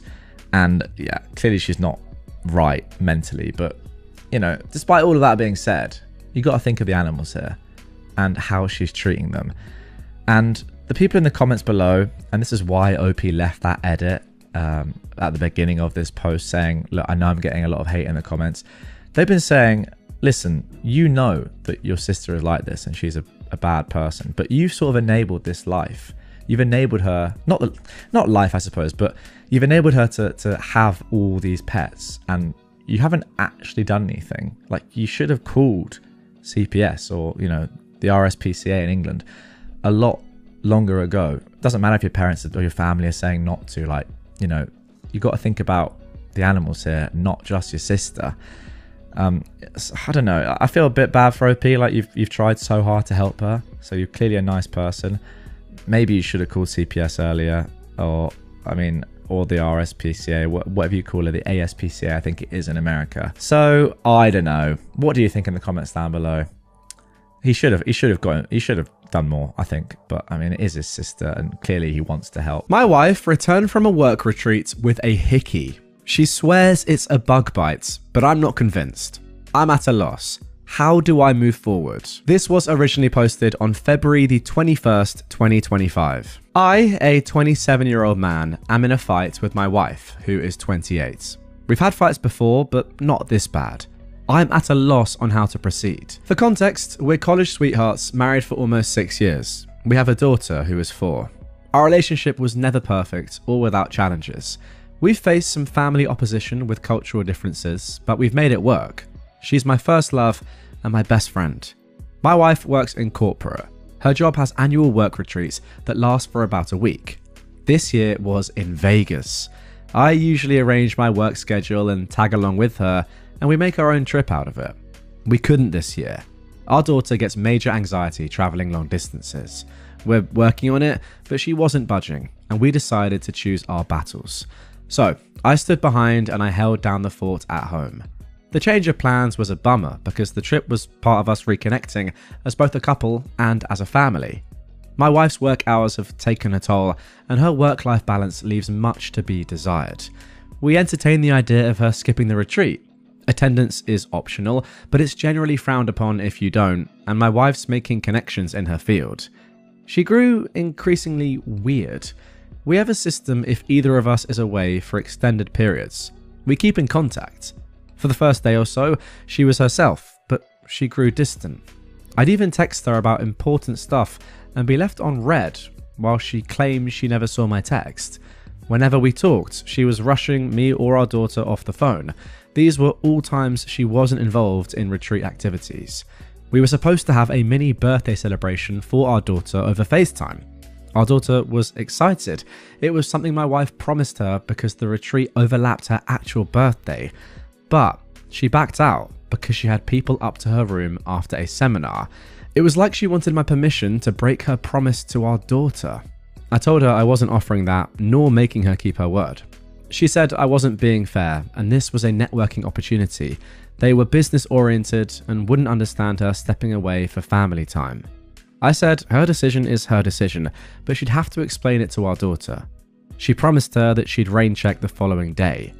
Our daughter didn't understand and cried. My wife ended up hanging up and leaving me to comfort our daughter alone. The whole incident rubbed me the wrong way. I didn't like it. She didn't keep her word for the rain check either. She was documenting the retreat on social media. One co-worker, a 23-year-old man, was almost in every picture or video attached to her hip. In one pic, he had his arm too comfortably around her, IMO. He's a recent hire in my wife's department. She was asked to oversee him. I don't like the guy. He doesn't know boundaries. Once, in response to a work assignment, he texts my wife that she's exactly the kind of woman he needs to keep him in check. My wife brushed it off. She feels bad for him because he's not fitting in. She took him under her wing during his first retreat with the team. If I'd questioned, she'd say she was tired or networking. There was always something. But I've seen her at these retreats. This wasn't like her. She was just off. The day before her return home, she complained about a bruise on her neck. She stressed it was a bug bite. I didn't actually see the bruise until she came home. I instantly thought it was a full-on hickey. She kind of brushed it off after making a big deal of it over the phone. I didn't push because our daughter was present. But When I was able to confront her, she clung to her bug bite claim. When I kept pushing, she asked what I was trying to imply. I outright said I believed she had a hickey, and I didn't believe she was being honest with me. We had it out then. She was offended and angry at the accusation. Infidelity has always been a sore topic. Her family has a history of it. So we had a pretty bad fight, and she accused me of looking to pick a fight due to the incident with our daughter's birthday. I told her that had nothing to do with it, and everything to do with the hickey on her neck. The fight ended in an impasse. We're still not recovered. She swears it's a bug bite, but I'm not convinced. I've always trusted my wife. I never doubted her, but this bruise doesn't look like a bug bite, it looks like a hickey. I often feel more strongly when I consider how distant and weird she was during that Vegas retreat. Now she's wearing turtlenecks, and we're caught between arguing and her dousing our daughter and me with affection. Communication usually prevails for us, but not now. I think my accusation pushed us to a new level of argument. I'm at a loss here. I really need outside perspectives. How do I move forward? There we go. That is it for the original post. Before we get into the update, let's jump into some comments and see what the people of Reddit were saying. Somebody said, I'm not saying it's impossible, but I've never gotten a bug bite that looked like a hickey. Did she show you her phone or provide any proof that could support her innocence, or just dismiss you? The extra affection is a common move from guilt-ridden cheaters. Even if we stretch the imagination and believe it is a bug bite, she wasn't acting trustworthy, nor was she a good mother while they were in Vegas, and she needs to address and correct that. OP replied, no, I haven't had access to her phone. We usually have an open phone policy, but it's not something we've ever really done. I'm sure it will be another argument. Somebody else said, why did you go on work trips with her in the past? Did she want you to, or did you not want her to go alone? What is, and why is it necessary to have, the system when one of you is away? Whose idea was the FaceTime birthday celebration? Did she not talk to her daughter at all on her birthday, or she just couldn't do the FaceTime celebration? OP replied, work-life balance was an issue, so she'd invite me on the retreats. The system is for an extended period away from each other, like how long the retreat was, especially since we have a child now. The birthday FaceTime was my wife's idea. She promised our daughter and got her excited about it. No, she didn't talk with our daughter until she was calling to cancel. That's another reason the birthday stunt rubbed me the wrong way. Well, that, I've got to say, guys, is actually terrible. Like, not chatting to your daughter at all on her birthday is so bad. I'm going to back my own parents up here. My parents never missed one of my birthdays ever. Like, they would make sure, even if there were work trips and stuff, they wouldn't go if it was on my birthday. So, first of all, respect to them. Actually, just last year, I think, was the first time that my dad wasn't there on my birthday, I believe. And I'm 26. So, you know, there's two ways of doing it. And by the way, I've been away on my birthday without my parents. But, you know, they want to be there, which is pretty nice. And it's definitely not like this mother. Anyway, OP then responded to a deleted comment saying, yeah, you don't get to disconnect from being a parent, especially to a minor, for extended holidays. You certainly don't ghost them on their birthday. And when you promise to do something special for them and got the child excited about it, and then just hang up on them while they're crying. To be honest, I don't even think the FaceTime is special at all, but there we go. I'm not insecure, OP says. My wife's gone on the retreats before. We both work outside the home and have the caring for our daughter, so it's not an imbalance. My wife's work-life balance is out of sorts. She's in the company of other adults plenty. I've been with my wife on these retreats and other social events. I know how she is. She was off this entire trip, and it wasn't appreciated her entertaining a co-worker who ignores boundaries, and the fact that he had his arm wrapped around her waist like he was claiming her or something. I trusted her when she said she had a bug bite. I got things to help her treat it for when she returned. It was only after I saw the bruise in person that there was no mistaking it was a hickey for me, and I questioned her on it. Okay, then a week later, we got the following updates. Things are a roller coaster. I'm trying to process. It took a while for my wife and me to have any real conversation about the bruise on her neck. We were stuck between arguing and her showering our daughter and me with affection. I rarely saw the bruise because she was turtlenecked up, but I did note the healing process from reddish purple to yellow. There wasn't any more discussion about the Vegas retreat. She made it clear she was done talking about it and that she shouldn't need to defend herself to her husband.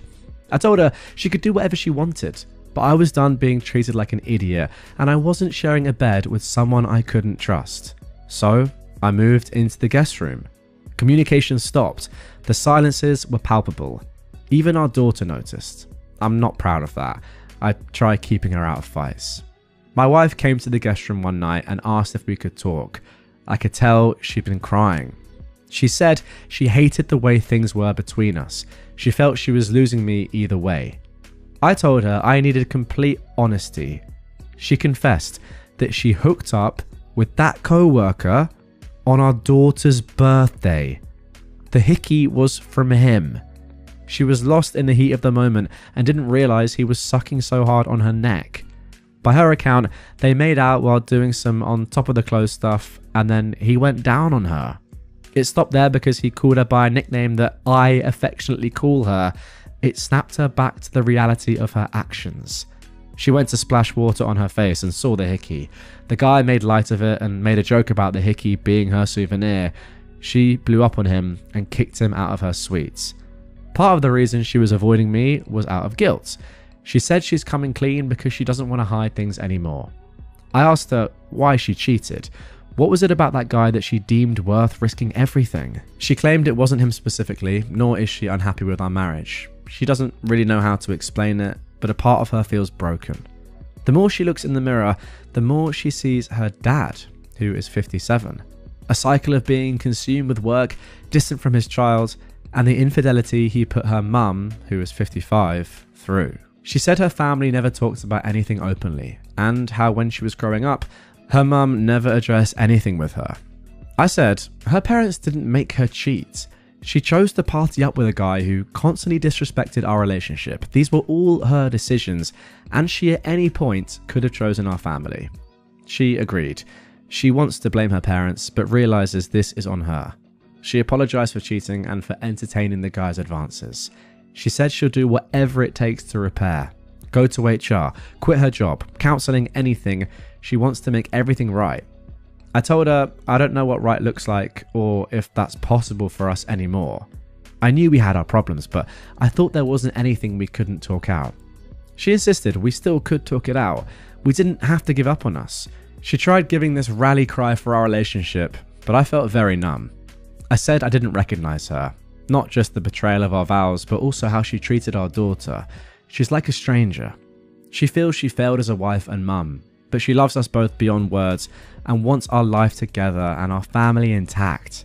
I told her I couldn't give her the answer she wanted and thought we needed to separate and reevaluate. She didn't want separation. She felt we should stay together in our home.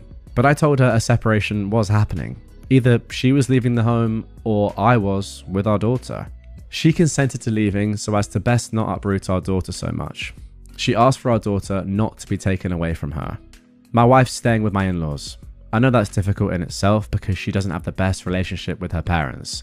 One of the hardest parts is the shift for our daughter now.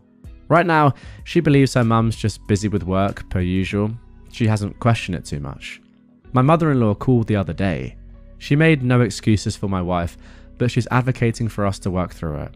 She told me times when she heard my wife describe me as the anchor she always wanted. She believes there's something worth fighting for if I'm open. Despite some family opposition we faced throughout our relationship, my mother-in-law was always a supporter of us.